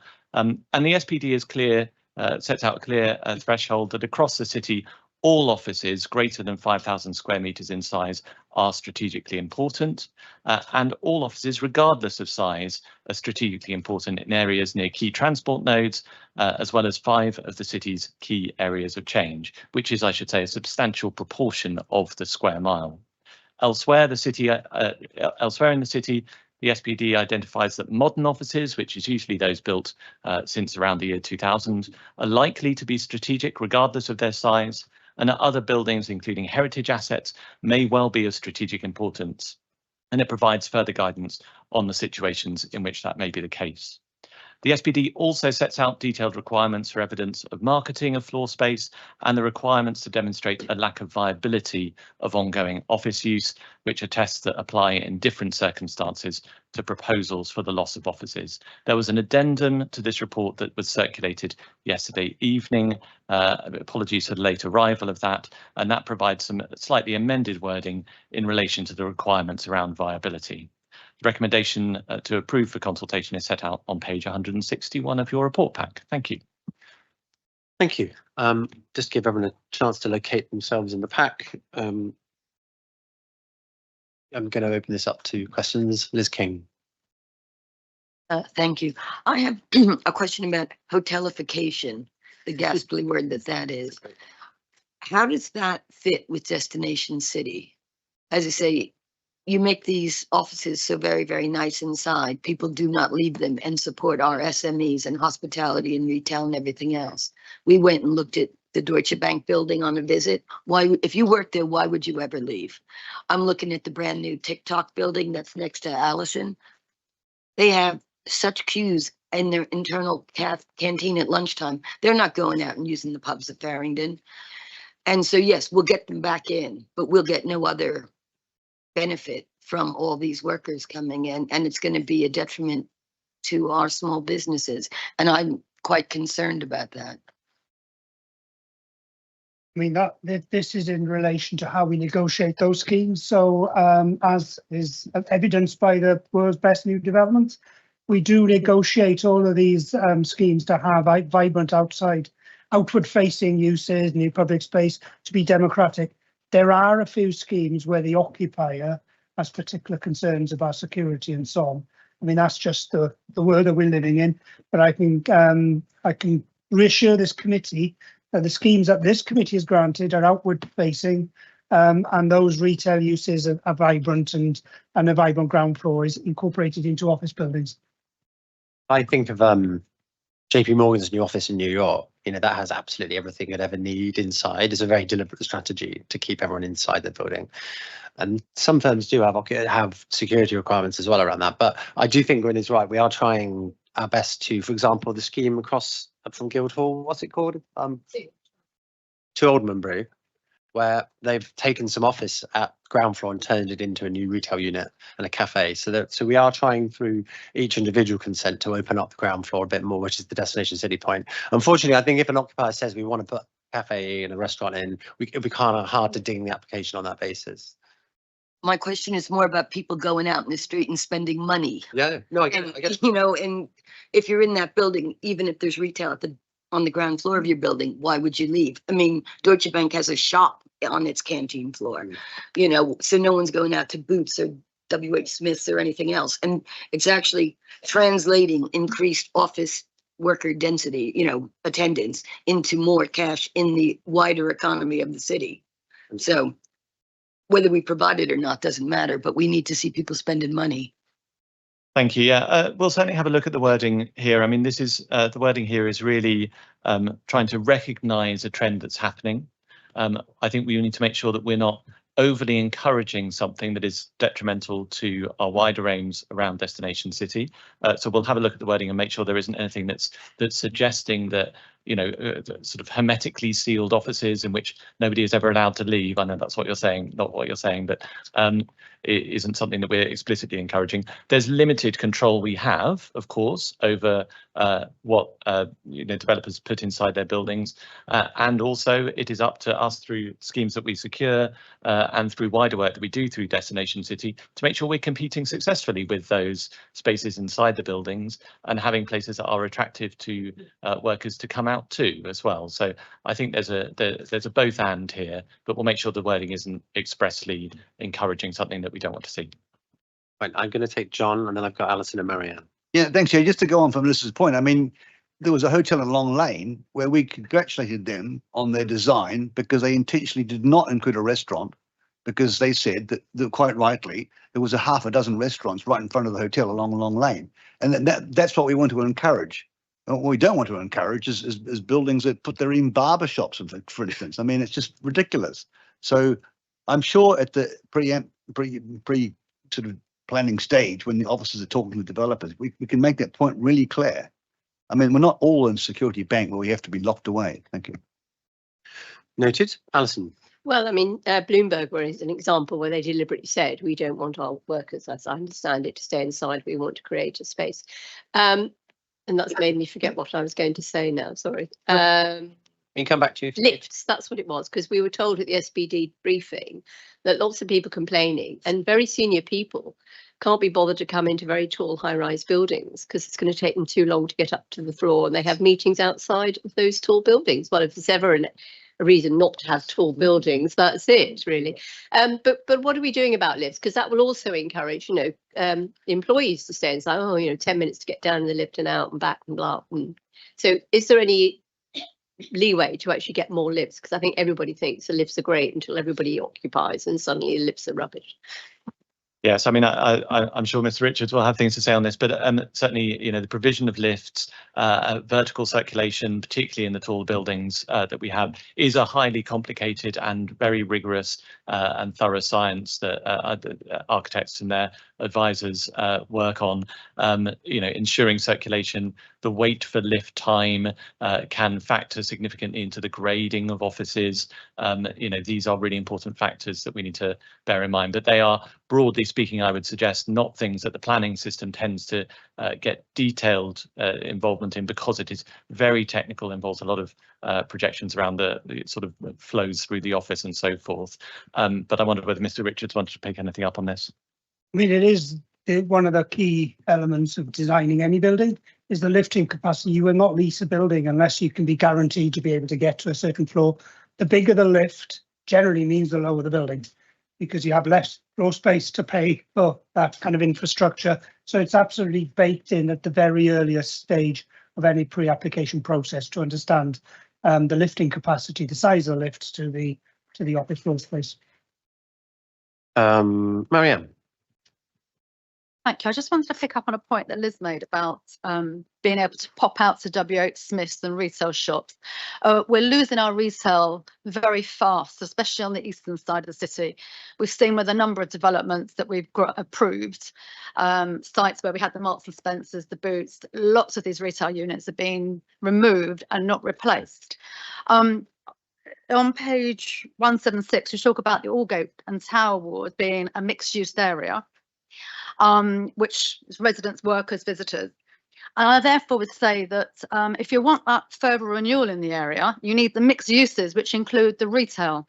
And I said, I've raised it before, great concerns that time and time again, we're granting the office schemes and removing the resale units. Now, you mentioned earlier on that you said you couldn't do much to actually stop that. But surely, if we want to have a city that functions well for visitors and residents and people who live there, they need these shops, they need these resale units. So realistically, what can we do to avoid further loss? Thank you. And just to be clear, I wasn't suggesting that we can't do anything to influence what happens at the ground floor in terms of that, the retail provision there. It was more around what happens within the office buildings themselves and things like canteens getting put into them. And certainly we have policies in the city plan which encourage the provision of retail, which seek to retain retail in most circumstances, which seeks to ensure an active and vibrant ground floor. With Grade E, there is some, as you know, there is some less ability for us to significantly influence the exact types of provision that goes into the ground floor, but it's certainly something that's negotiated on individual schemes. And I, again, suspect Mr. Richards will want to come in on this. I guess the other dynamic is it's less about quantity and the quality. So we have lost Marks and Spencer's big floor plate retail units because they were struggling. And it's now about getting a diverse and rich and high quality retail offer, which excites people and to get people out. So that's another dynamic that we're weaving into schemes as well. When I think this committee were invited to the opening of 2 Aldermanbury soon, aren't they? Next Thursday, where you can see a new retail unit that's been created through the renovation of an office. Majesh Gupta. Thank you, Chairman. Just point of fact, there are no more WH Smith's retail units anywhere in the United Kingdom. WH Smith sold them to Medela, private equity firm, last year. Just on a more broader point, that was just an amusing point, really. Fundamentally, occupiers have their own approaches to how they treat staff. Our role is to ensure that these occupiers have what they need to support their people. We obviously want our smaller retail businesses to be supported, but fundamentally, occupiers have their own principles and policies around workforce. And what we do here should not in any way get in the way of that. Thank you, Chairman. Point of order, Alison. there is a WH Smith at Liverpool Street Station, but of course we've now agreed Is it still there? to knock it down. Yeah, I saw it the other day, actually. I thought there weren't any more, but it is still there. Yeah. Okay, with that final important intervention, I think we're going to send this SPD 8B to consultation. Moving on now to 8C, which is the draft air quality SPD. Who's presenting? Go ahead. Ruth. Thank you, Chairman. The report presents an update to the 2017 Air Quality SPD for consultation. The most significant change is the proposal to apply air pollution damage costs with the aim of encouraging developers to reduce emissions of pollution as low as reasonably practicable. The framework for doing this has been developed by DEFRA, and the costs are a reflection of the harm of pollution on society. It's mainly the harm for health, but also harm to the environment. The aim isn't actually to raise revenue with this, but it's to encourage developers to look very closely at pollution sources and minimise them where they can. Any costs attributed would be applied via Section 106, and any money obtained would be used on measures to both improve air quality in the square mile and also reduce public exposure. What we've tried to do with the revised SPD is to simplify what's required from developers, and it moves away from a very heavily air quality impact assessment focused approach that we had previously, and the approach now is very much focused on outcomes. And I'd be happy to take any questions. Ruth, thank you very much. And just to underscore, because I was trying to get my head around this, and you explained it really well. So essentially, if a developer is putting in backup diesel generators in their basements, they have to test them, is it every month? And therefore there is clearly an issue with that, and that will build up over the lifetime of this, so 30 years, I think you said. So this is a penalty for that, but essentially incurred at the point of development. So it's really a preventative measure. Any questions on this? Go ahead, Hugh. Thank you, Chairman. Particularly on the diesel generator point, how have we considered energy security and the resilience of the buildings in the city in that? Because it would be easy to encourage them not to do it because the cost of added risk is very difficult to see. And then if something were to happen, whether that's an attack or just an outage, we might regret that we had discouraged them from including them. And I don't think there are any other reasonable alternative power sources that are suitable other than diesel generators, are there? Kevin? Yeah, thank you. If I can draw your attention to table 1 in the report, page 194 in the actual committee report. What we've done there is we've listed typical developments that have taken place in the city relatively recently and tried to give you a flavour of how it might work. So the first one there is number 1 Silk Street, and they actually came up with a development 36 stories that didn't require any combustion plants. So what they went for is taking energy from two separate substations, as I understand it. So it is possible to not have to install a diesel generator and still be resilient with power. And what we're saying with this is that we're not refusing the application for diesel generators, not at all. But what we're trying to do is get developers to look at them quite closely. If you take 5 different generators on the market that have the same capacity, they will all have different emission rates, for example. So what we're trying to say is go for the one with the lower emission rate. Try and minimise the amount of time that you test the appliance. See if you can put some retrofit on to reduce the emissions further, and in doing so, your liability for costs will be so much lower. And also, there's a big difference with size. If on table 1, the largest costs are associated with a Bishopsgate development that had 6 huge generators, really very large, and you almost get an order of magnitude in amount of emissions as the size increases. So we're hoping that developers will look and say, well, do they need to be this big? Can we use smaller ones? And then that will minimise our liability for cost. Thank you. Okay, thanks you. Thanks for the question. Thanks for the answer. Any more comments on this SPV? Okay, we're happy to send that also to consultation. And finally, the award-winning Tom Nancolis with the Heritage SPV. Thank you very much, Chair. So as per the others, this report seeks authorisation to publicly consult on the draft celebrating Heritage SPD. This piece of work will support the implementation of relevant city plan policies like the others, principally S11, celebrating heritage. And in doing so, will act as a vision for the city's heritage assets and the wider character and spirit of place of the city. Virtually no development in the city is entirely free from heritage considerations. And this document will set out some key principles in relation to the conservation and celebration of heritage assets themselves, and also how development might be shaped to sustain the city's wider character, substantiated as this is by our heritage. The document will provide clear direction to developers and those who manage historic buildings, and it will provide, we hope, important context for the city's wider stakeholder community. It's intended to provide clarity and therefore save time in the negotiation of proposals. It's also intended to inspire. The document consists of 3 chapters or layers, reflecting the city's layered character. In Chapter 1, Spirit, there is a focus on sustaining and celebrating the city's character and spirit of place, and how schemes might be designed to embody these and so be uniquely city, and even, dare I say, end up as the listed buildings of the future in some cases. In Chapter 2, Street, the focus is more granular on heritage assets themselves and how their relevance and contribution to city life might be sustained and enhanced, in particular how they might be made more inclusive and sustainable. And lastly, in Chapter 3, Strata, we descend underground, setting out principles for how the city's rich archaeology should be raised to the surface and celebrated. It's important to note that this piece of work is intended to be a shared vision. The consultation draft before you has been shaped by extensive engagement with Historic England and the City Property Association, and it incorporates feedback from other stakeholders, including St Paul's Cathedral, Bevis Marks Synagogue, and the Diocese of London. Above all else, this shared vision will, we hope, build consensus on how heritage should be conserved and indeed celebrated in the Square Mile.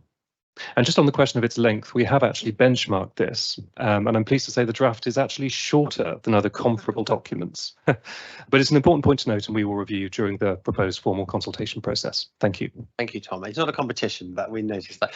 And I must say, I had a conversation recently with the chair of Historic England, and Lord Mendoza, and he was really pleased that his team and our team are working very closely on this document, which is really good news. And I think you have a meeting this afternoon with them? That's with DCMS about something else. World Okay. Heritage Matters. Okay, you have lots of meetings. Well done. Okay, I think this is a wonderful document. I'm very keen to hear what the committee think. Gabby, you look like you're about to press the microphone. Oh, give over. I'm always a great heritage champion, and I really welcome this. It helps us show that we're not going to trash all the heritage when we put up the big schemes. We're going to frame them, we're going to enhance them, and we're going to find those areas like the Basilica that currently we're not aware of. So thank you very much. Thank you. And a bit about, some of the not ancient but older buildings that can be reused is important as well. And as I said earlier this week at a conference, the city's been doing adaptive reuse for 2,000 years. We're getting quite good at it. Tana. I just wanted to commend the report as well. I like the way it reads, actually. So I don't have any criticisms of it at all. One thing I would say is, for consistency, in the previous report at page 177 for the offices report, at paragraph 3.18, so that's at page 177, we're talking about ensuring that we have heritage at the sort of the core because of its value, not just to other offices or to any other buildings, but just as our value to our society and to every person inside or outside London, doesn't matter where you are. And at paragraph 3.18, we say the historic buildings of the City of London may be attractive to firms. I mean, they are attractive to firms, aren't they? So can't we sort of make sure that words like may are changed to are, so that we have heritage as our protected interest? Thank you. Absolutely, very good point, and we'll ensure that the two SPDs have ever closer alignment together over the consultation. Okay, Henry Pollard, then Jaspreet. Just a brief one. I note that Skinner's Hall is not mentioned, and that must be one of the great renovations of the past decades. Did they not want to be included in this report, or because obviously and Historic England in Dowgate as well? I would have thought that would have come up as a good example. It is and I declare I'm a Skinner. It's a really good example, and that project is really noteworthy for what they've achieved. It's not a case study at the moment, but the case studies are open. We're open to suggestions here, and if places would like to put themselves forward, be very happy to consider that. Thank you, Jaspreet. I'm not sure if this is relevant to this bit, so I'm happy to ask it later. I just want to ask a question on bollards. I've just noticed a lot of new developments, they don't have the traditional city bollards, which seems like a shame and a missed opportunity to highlight the heritage side. What's going on with that? Good question, Ian. If it's on the public highway, city bollards. If it's not on the public highway, that's a different issue. So it's very, very rare for it not to be. But if you look at the bollards around things like the area around the city cluster, all those developments have a whole series of bollards in the area. They're not on public highway. So who's it up to? The actual site owner? If they're not on public highway, I don't have a view. It's actually replanning. We would approve those as part of discharging conditions. Some of them have quite onerous requirements for anti-vehicle measures as well, which informs the design as well. Because, well, you look at the new Deutsche Bank one, I mean, they have probably too many bollards, but they're all city crests. And then we're just seeing the new building with the Clifford Chance and then other buildings nearby. And it doesn't look like they couldn't have it, but they've chosen not to. And it just seems like a shame. Absolutely understand your point. But is there anything that we could be doing? That's my question. Is it a choice that we've made to delegate that to the? It is, and it depends on each individual case, the architectural recovery of that building and so on, and also any pressing security issues. So the density of bollards are informed by security considerations as well. But I hear your point, and we'll take it away. Maybe we can see if they can have bollards that are secure, meet their requirements, and are branded as well. I mean, it doesn't sound like it's impossible. So we'll have a look at it. Very good. Okay, John. Well, Chairman, if we're on a discussion on bollards, we're not really having a discussion of bollards. Because there's one, Bartholomew Close, they wanted a city bollard, they put one there and they were forced to remove it and replace it with a horrible modern stainless steel one, which disappointed the developer, the residents. Everyone was sad to see the stainless steel monstrosity replace the beautiful bollard, and it was planning that stopped it. Made them reverse it. Thank you. We will thank you, John. We will note that, and I will move us swiftly on. Are we content, please, to approve for consultation the final Heritage SPD? Thank you, modern team. Excellent work. Item 9. Gudrun will present this. I mean, there's a consultation on changes to the MPPF, and David, to your biodiversity point, this is actually where the city is going much further at the moment on biodiversity net gain, and we're worried, I think, that the changes to the MPPF might make it harder for us to do that. There's a bit of a paradox. So I think that will be part of our consultation response. But Gudrun, you might want to draw that out in your remarks. Yes, thank you.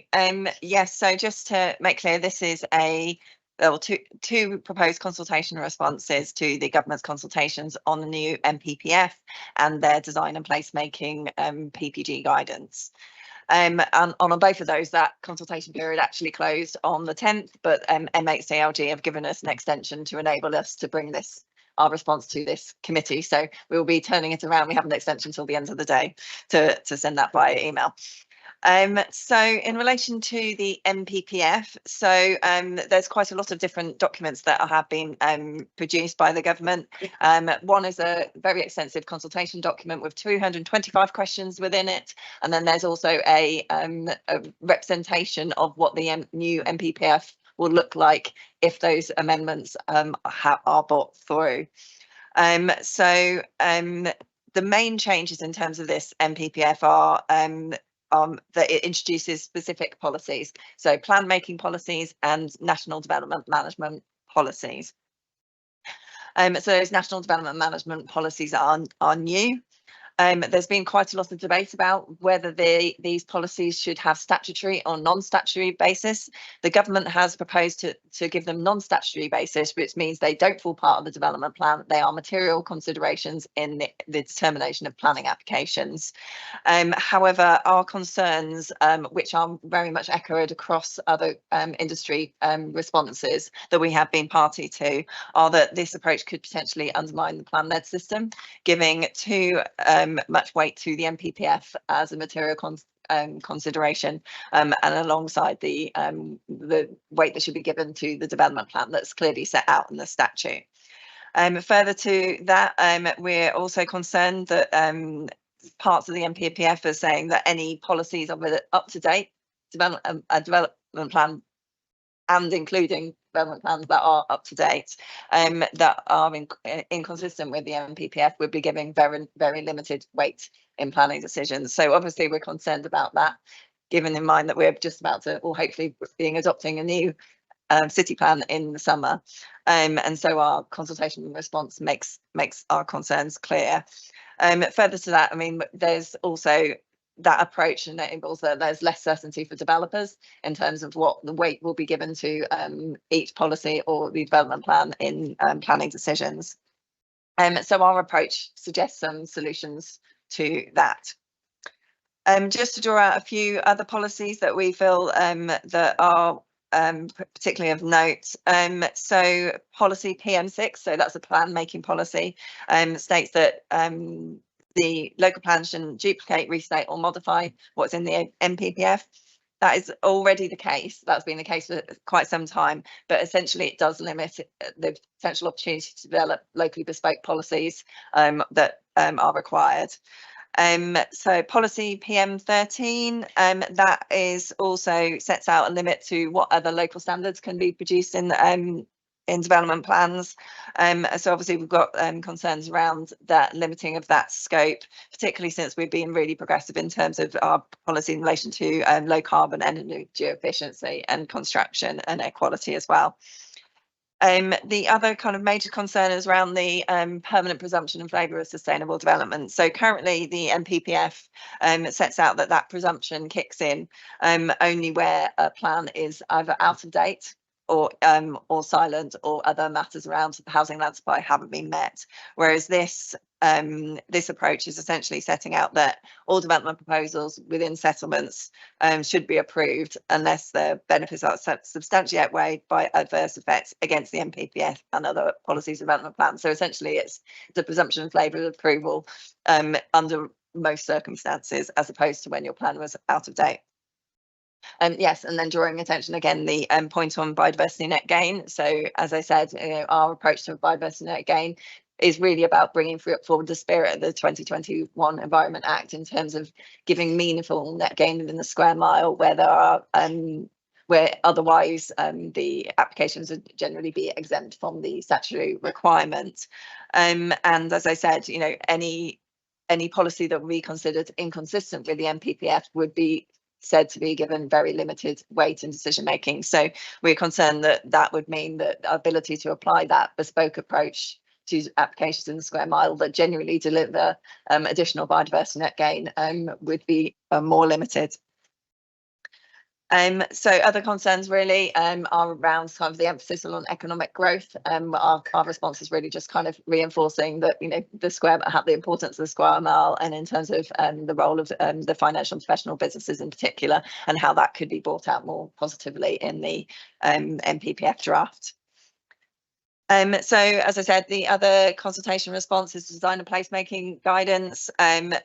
Our response generally kind of welcomes the consolidation of that guidance, but makes clear that many parts of it are kind of less applicable to the square mile, because it's obviously trying to apply guidance across the country as a whole. Brilliant, thank you very much. It's a very comprehensive response. Does anyone have any questions on the draft responses? William Upton.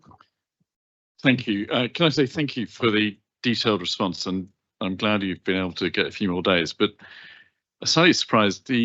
Obviously when you asked to respond, whether you just agree, disagree, or qualities to that, why you're not saying strongly disagree to this point about the presumption, because as you say, all the huge work that's been put in and the evidence base that supports our local plan would apparently, on the publication of this new document, all be given very little weight, which, as you say, is a fundamental point. Therefore, I'm slightly surprised when it comes to questions 36 and 37, why you're just saying partly disagree. Surely, in the context of a consultation, it is worth flagging a greater level of disagreement and saying strongly disagree, and obviously then give reasons. So I would certainly support you being slightly stronger on that. Otherwise, I'm very glad you have, as you say, you've picked out the ones where you do strongly disagree, such as biodiversity net gain, where you've put in the work to justify a different percentage. As you say, that just it seems to undermine all the work that goes into and the care that goes into a local plan, and the detail of what we therefore see around us. So I would be grateful if you consider, I know there's not a lot of changes to be made in the time available, but to strongly disagree with this point about the presumption, which I think is 36 and 37 in terms of the questions. Yes, yeah, we can make that amendment. Okay, thank you. Thanks, William. Any more questions? Okay, very good. Thank you for drawing this up, and thank you for getting the extended timeline from MHCLG. That will go off today. Well done. Okay, are we happy to extend the meeting, folks? We're just hitting we'll be coming up to time shortly. Thank you. Okay, item 10, which is 327 on your packs. Gordon Roy, you'll present this or respond to questions on this, I think is what we said. You'll be any questions to Gordon? Liz. Just want to clarify about the building safety regulator work with the 20% surcharge. Well, I know that you're working with, domestic leaseholders to speed up the process. Will the work you do on behalf of individual residents be subjected to this 20% surcharge on top of costs?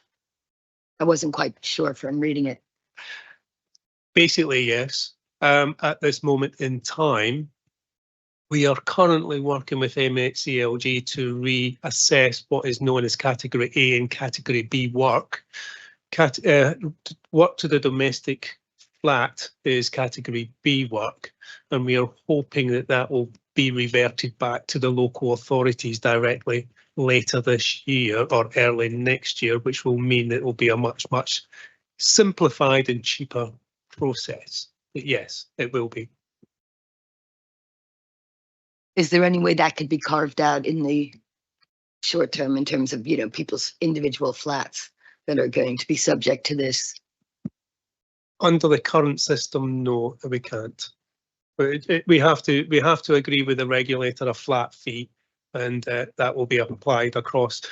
We do very little because of the conflict of interest rules in the Barbican, and most of our stuff is commercial, or we're working with Great Ormond Street Hospital. Are you happy, Liz? Okay. Content. Okay.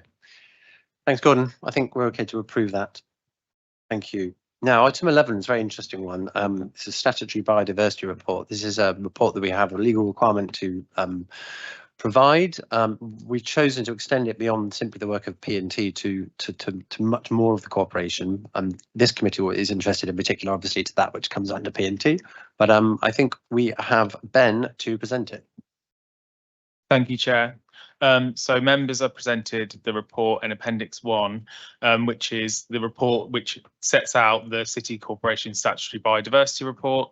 Under the Environment Act 2021, the Natural Environment and Rural Communities Act was amended, which requires public authorities in England to consider what they can do to enhance and conserve biodiversity. Following that, the biodiversity reporting regulations came into force in 2023, requiring local and local planning authorities to produce a report on relevant activities every 5 years. This is the first of those reports.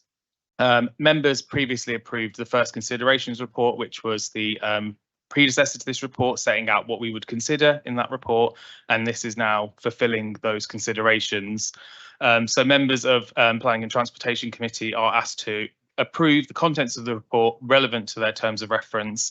This includes planning policies, supplementary planning guidance, and how they support the biodiversity duty, achievements through development, wider local authority strategies and their contributions, our management and enhancement of our public realm and city gardens, and the key programmes and partnerships that help deliver the biodiversity duty. On a voluntary basis, this report also presents key information on activities not subject to that duty as the Chair set out, such as broader public roles, including public health, port health services, and then also information on our natural environment charities, recognising that these represent a strategic coordination of nature across London. And finally, would just like to flag that Appendix 1 contains a minor typo which has been amended and will be removed in future circulations. So in summary, members of the Planning and Transportation Committee are asked to approve the relevant content to their terms of reference, and then also the authority of the Executive Environment Director to make any further amendments in consultation with the Chair. Happy to take any questions. Thank you. Thank you very much. Alison Gelman. I just want to, first of all, congratulate Ben and the team. I think it's largely Ben, to be honest. But it's a great report. It is very long, but that's because there is an awful lot going on. I don't think you should, or I shouldn't criticise in any way for that. We're only going to have this every 5 years, so it's going to be a real sort of Bible of reference back. And so that's excellent. So thank you very much. My two questions, I think one of them really, in a sense, Gudrun replied to, which was about in the preamble to this report on page 359, it refers to the MPPF may change the BNG percentage. And I was just wondering how likely you thought that would be. And the other thing, somewhere in reading this, and it sounds a bit of a minor point, there's reference to SPDs and there's reference to a Smithfield SPD. I mean, all the ones that we've seen, and then there's a Smithfield. Sorry, I've got Smithfield, focus today. And it said site specific. Is that happening? Is that something we should be seeing? And if we haven't seen it now, we're not going to get it through in time, I assume. So sorry, that's perhaps not a Ben point, but it's referred to in here. Thank you. Just on the Smithfield SPD, yes, sorry, we should have corrected that.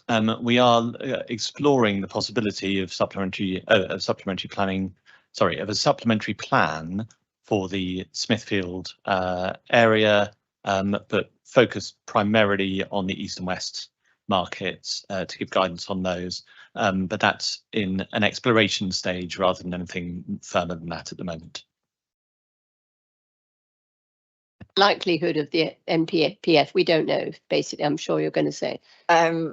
We understand that they will be getting other consultation responses highlighting that the same sort of issue, because other local planning authorities have been applying something above the 10% as well. But yeah, that'll be in the hands of the government, but we can update members when we hear more and it's published. Thank you. Marianne. Thank you, Chair. I raised it when it came to Port Health, so you've heard it all, but for the wider committee, one thing that's not mentioned here, although it does mention in the document, restoring ecosystems, land, sea, is the rivers and our river foreshores, which are really important ecosystems for our rivers. And I thought that perhaps we should have something in there, definitely a headline and some policy around foreshores. As a landowner, we own some of the foreshores in the city, and we had a plan application last year to restore the foreshores, and there was concern about how we were doing that. And I think for other landowners who own foreshores, having some guidance on how we restore the ecosystems and best practice would really be helpful as guidance for them and for us. Thank you. Thank you for that. So as part of things like our local flood risk management strategy and our riverside strategies, those considerations come into fore, and it's something we can take away.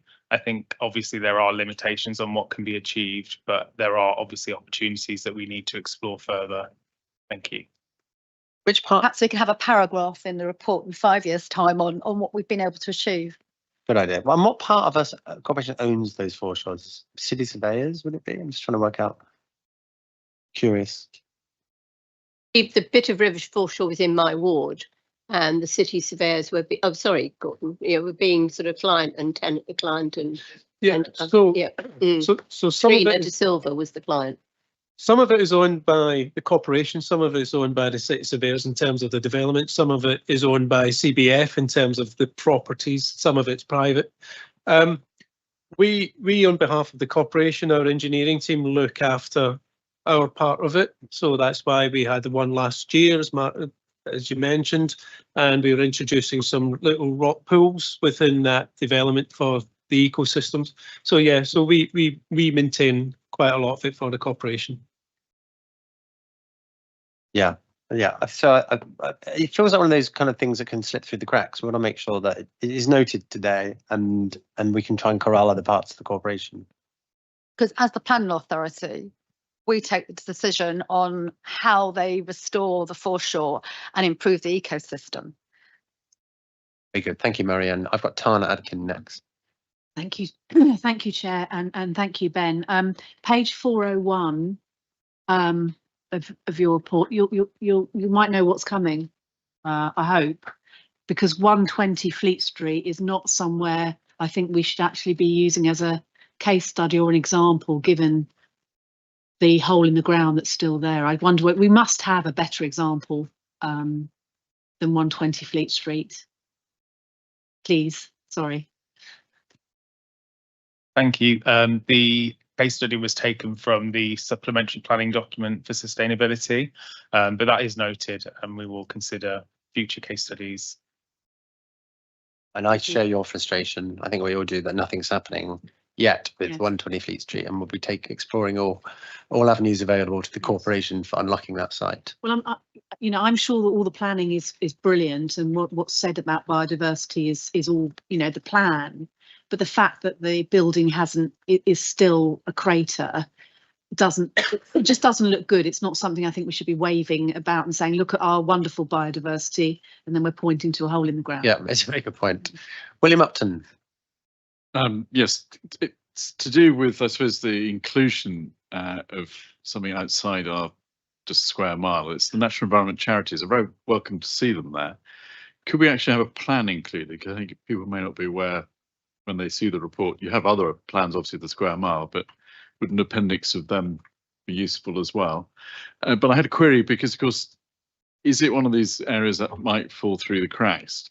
Are the local authorities where these open spaces are actually located going to be reporting in a similar format on those spaces?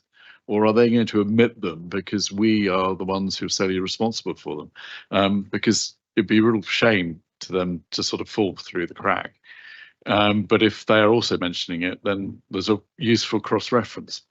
And I'm grateful if that can just be checked, because there's very often the case we find that when we do ask the local authorities, people may be aware I've been dealing with Hampstead Heath, Highgate Woods and Queen's Park, which deals with about 4 other local authorities. They are very keen to rely on us to do the work. So if we can actually remind them of the combined role, it'd be very helpful. So I'd be grateful to know if there is an overlap. Thank you. Yes, so local authorities in those areas should be reporting on their network of green spaces, which will include our sites. And the purpose of including it in our report is to essentially be a reference check against what they may include. And this was engaged with the site officers, so from the different sites across the Natural Environment Division, the contributions came from those teams, and they will be the ones coordinating, hopefully strategically, with the outcomes for those local authorities.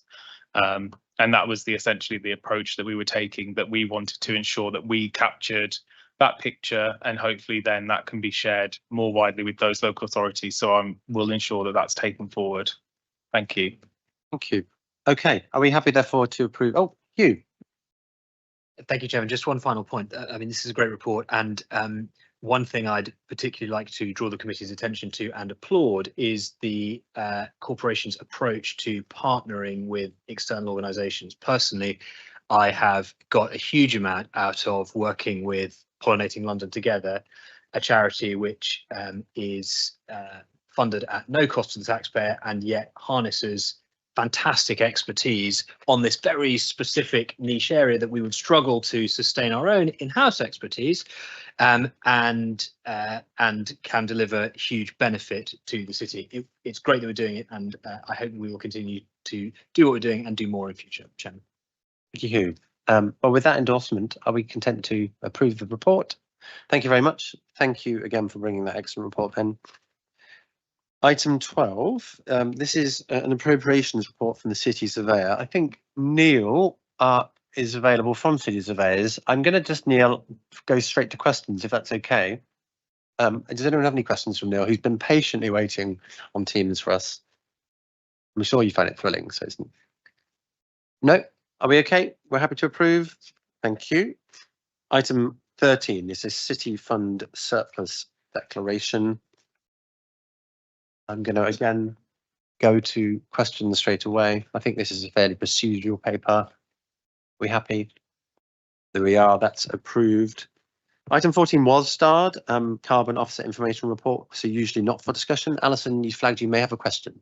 Well, actually, I had quite a lot, to be honest, and I had a lot of them answered because, I mean, the reason I'd raised it a meeting or two ago was that it was a bit unclear, and the report clarified that it was a bit unclear, but there is a report going to, I mean, I don't think any money's gone astray, and only 2 million has been garnered from it, but there's a lot in process to come, and the report confirmed that, sorry, the replies to the answers to me confirmed that there was going to be a more comprehensive paper going to PNR or RASC or somebody to actually agree the governance for the future there.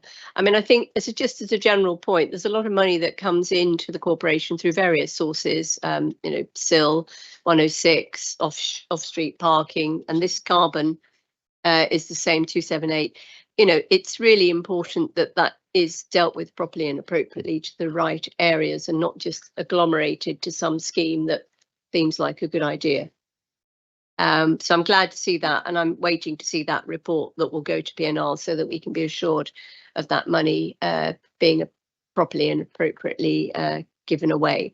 I mean, for example, people may want to know some of it was used towards the cover of the girls' or the boys' school swimming pool. Now, I don't know how many people feel that's entirely appropriate.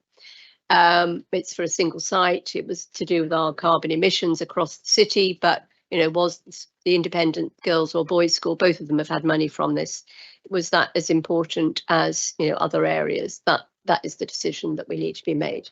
I mean, I may be saying that against my carbon climate action strategy and carbon reduction, but I think we need to look at these things.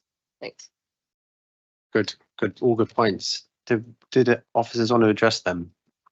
Yes, just to say, as we bring this forward, we'll be looking very closely at the sorts of schemes that should be that the carbon offsetting fund should be applied to. Terms of reference will be drawn up. We're very happy to bring that to this committee as well, because this committee can set out the sorts of things that are appropriate for the use of planning contributions, of which this is one.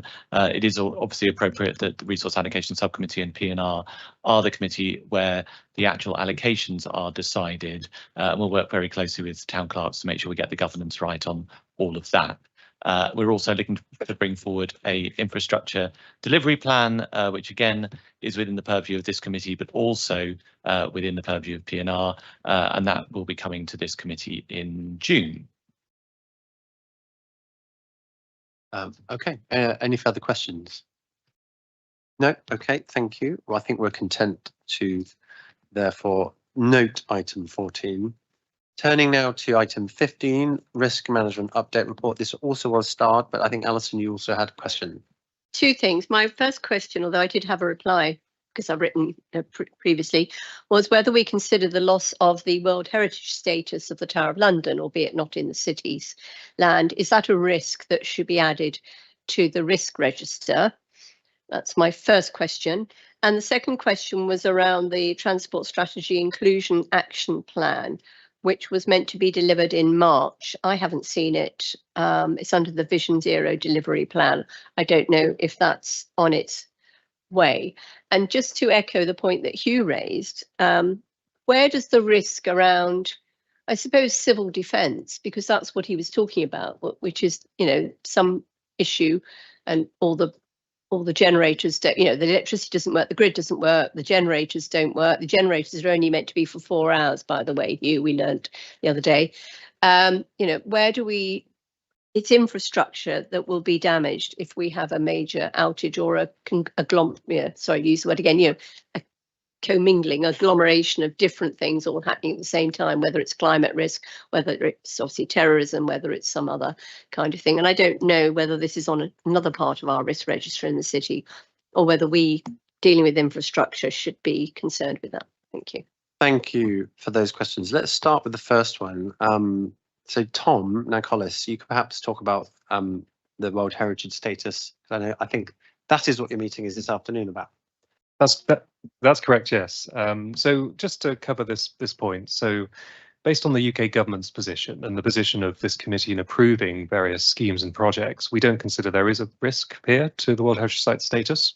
Now, there have been schemes and projects, of course, which have drawn objection and concern, but all but one of these have been approved by this committee. And actually, the UK government has not intervened in any of these cases either. The government has also robustly set out its view that the UK planning system is the best way to manage the settings of World Heritage sites and the sites themselves. And we continue to work in partnership with the government, with DCMS, who I'm meeting later, to underline this point. I would also just say that we've worked very closely too with Historic England, with Historic Royal Palaces, with the GLA, with our other neighbouring boroughs on the Tower of London World Heritage Site Management Plan, the new one. Which when adopted, we've agreed this now, this text, and when adopted, it will be a very robust and rigorous way of managing the tower and its setting, and ensuring in the future as now that developments come forward in the city, in Southwark and in Tower Hamlets, which are fundamentally informed by and so would preserve the tower's outstanding universal value. Thank you. Are you okay with that? Thank you, Alison. And then there is a second question, which is the so on that same point, Marianne. It was just to clarify, the committee have granted all but one application, but some of those have gone on to be appealed and refused planning consent. So the fact that the committee takes a decision that it's acceptable isn't always upheld when it gets to a planning appeal. That's my point. Good statement of fact. Thank you, Marianne. Question 2 from Alison was around the Vision Zero delivery plan due in March 2026. So I guess we've still got a couple of weeks left for it to appear. Ian. Just give you an update on that. it was more intended as an officer document, but it's not necessarily something that was intended to be brought back to committee for formal approval and adoption. It is in final draft, if I can put it like that. At the moment, it's going through our process, but we probably think it's slightly delayed by just a couple of months. But I mean, it's a live document. This is not one of these things we're saying this is a statement of where we are, and it has to move forward from there. It informs everything that we do in terms of inclusivity around our public realm and transport area. Once we've done that, very happy to make it available. I mean, it's a public document, so we'll bring that not necessarily to committee, but we'll certainly make members aware of it, that it's available to view and comment on. Thank you, Ian. Well flagged as well. Now, the last question from Alison was around civil defence and infrastructure resilience. We can look at that. We used to speak to UKPN on a regular basis. I'm not sure where the person who did it left, so I'm not sure where that was being picked up. But I've had a quick chat with Gwyn, and we'll pick that up. But certainly, when we're dealing with the big buildings, we're speaking to UKPN to making sure the power that's coming in, and it's coming in from multiple sources. In particular, with the big 33 kV system that's going in, it has a lot of resilience built into it. So we'll come back to you. We'll pick that up. Can I just say it's not just energy, although that was what Hugh mentioned. It's it's other elements of how the city works and operates. Transport fails. We're all stranded in the city. I mean, it's like the bombs that happened both of them happened outside of business working hours as it happened. But if they'd have happened during working hours, what would have happened? And are we prepared for that again? There is an internal resilience working group looking at those very issues. Okay, good. That's some reassurance. Thank you. Okay, so we're noting item 15. We're moving now on to item 16, which are questions in public session. Marianne. Thank you, Chair. I've been asked by residents and businesses in the ward to inquire about section 73, minor amendments and non-minor amendments, and what constitutes a minor amendment, what doesn't, the consultation around minor amendments, and whether it's who decides within the department it's a minor amendment to start off with, and whether it's a delegated decision or whether the threshold of 10-12 objections brings it to the committee. So it's around the whole process. And the other point was, is there a limit on how many times you can submit a minor amendment?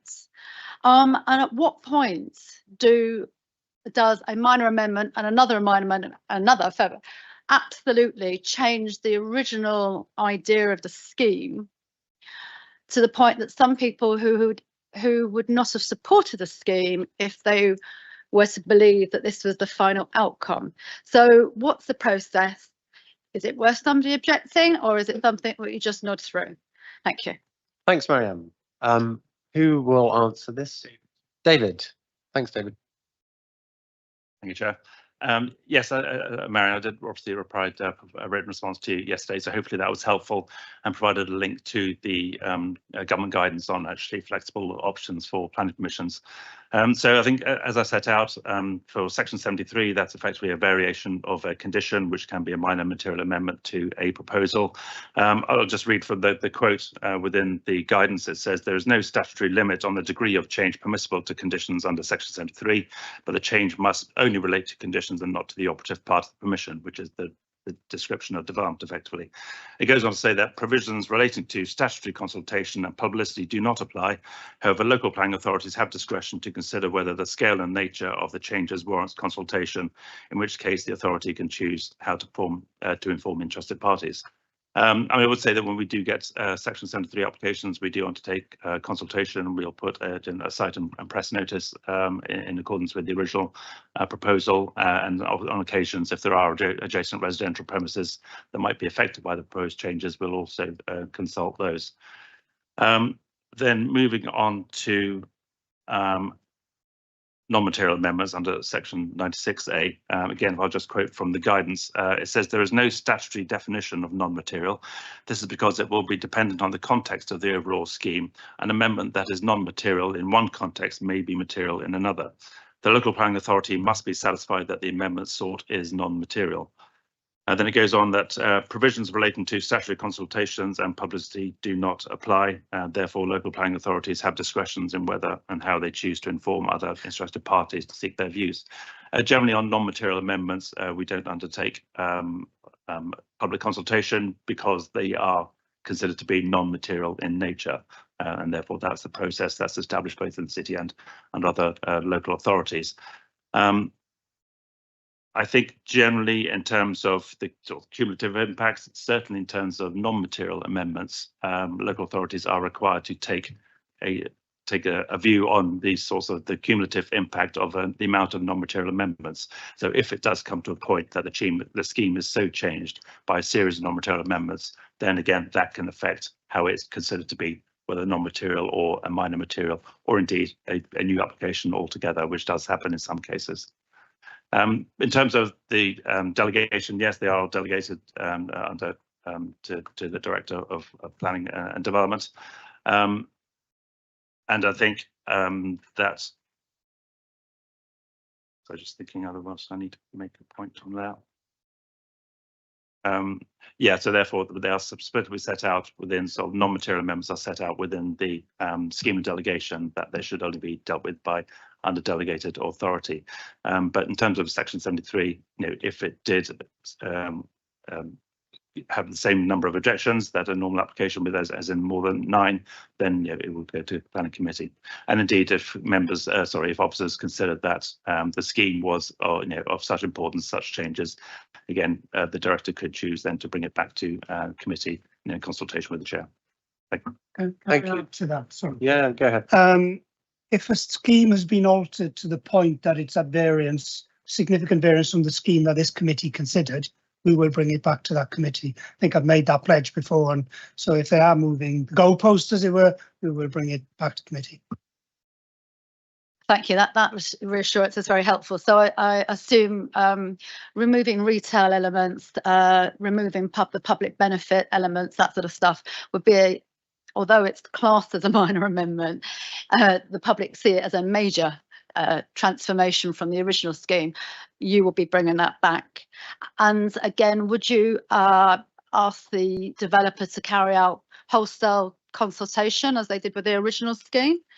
Currently, leaflets are going around which actually fail to mention a really substantial omission. You have to go onto the planning portal to actually see the substantial changes. They're only highlighting 2 in their leaflets, which have only been sent to immediate occupiers, not the wider public who were originally consulted. So there is concern within the area about shifting goalposts and not being so transparent. Yeah, I mean, any changes has to be assessed in terms of how significant they are. So just because there's a small reduction in retail doesn't necessarily entail that it'll come back to committee. But equally also we have very clear expectations on developers to engage and through our planning advice note on any applications coming in with the local stakeholders and local residents. Okay, David and Gwen, thank you. I think John Edwards, you had a question. You're happy not to ask it. Okay. Future meetings, just to note, the Grand Committee on the 28th of May is now becoming a planning application subcommittee, and the next meeting of this committee is the 22nd of June. Okay. Any other business? I think Chief Commoner, you had an item of other business.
Oh, thank you very much for my long service medal. I love having awards in meetings. We should do this more often. Okay, I'm not aware of any other business. Oh, there is, hang on. I've been thrown. Oh, the quarterly public lift and escalator report was circulated. Any questions on lifts or escalators? I think we're okay to note that. Are we okay to exclude the public and knock down the live stream? We have only a couple of items left. We should almost be ready. For those of you who are joining us for lunch, you'll be very welcome. I'm just padding out while they're cutting the YouTube.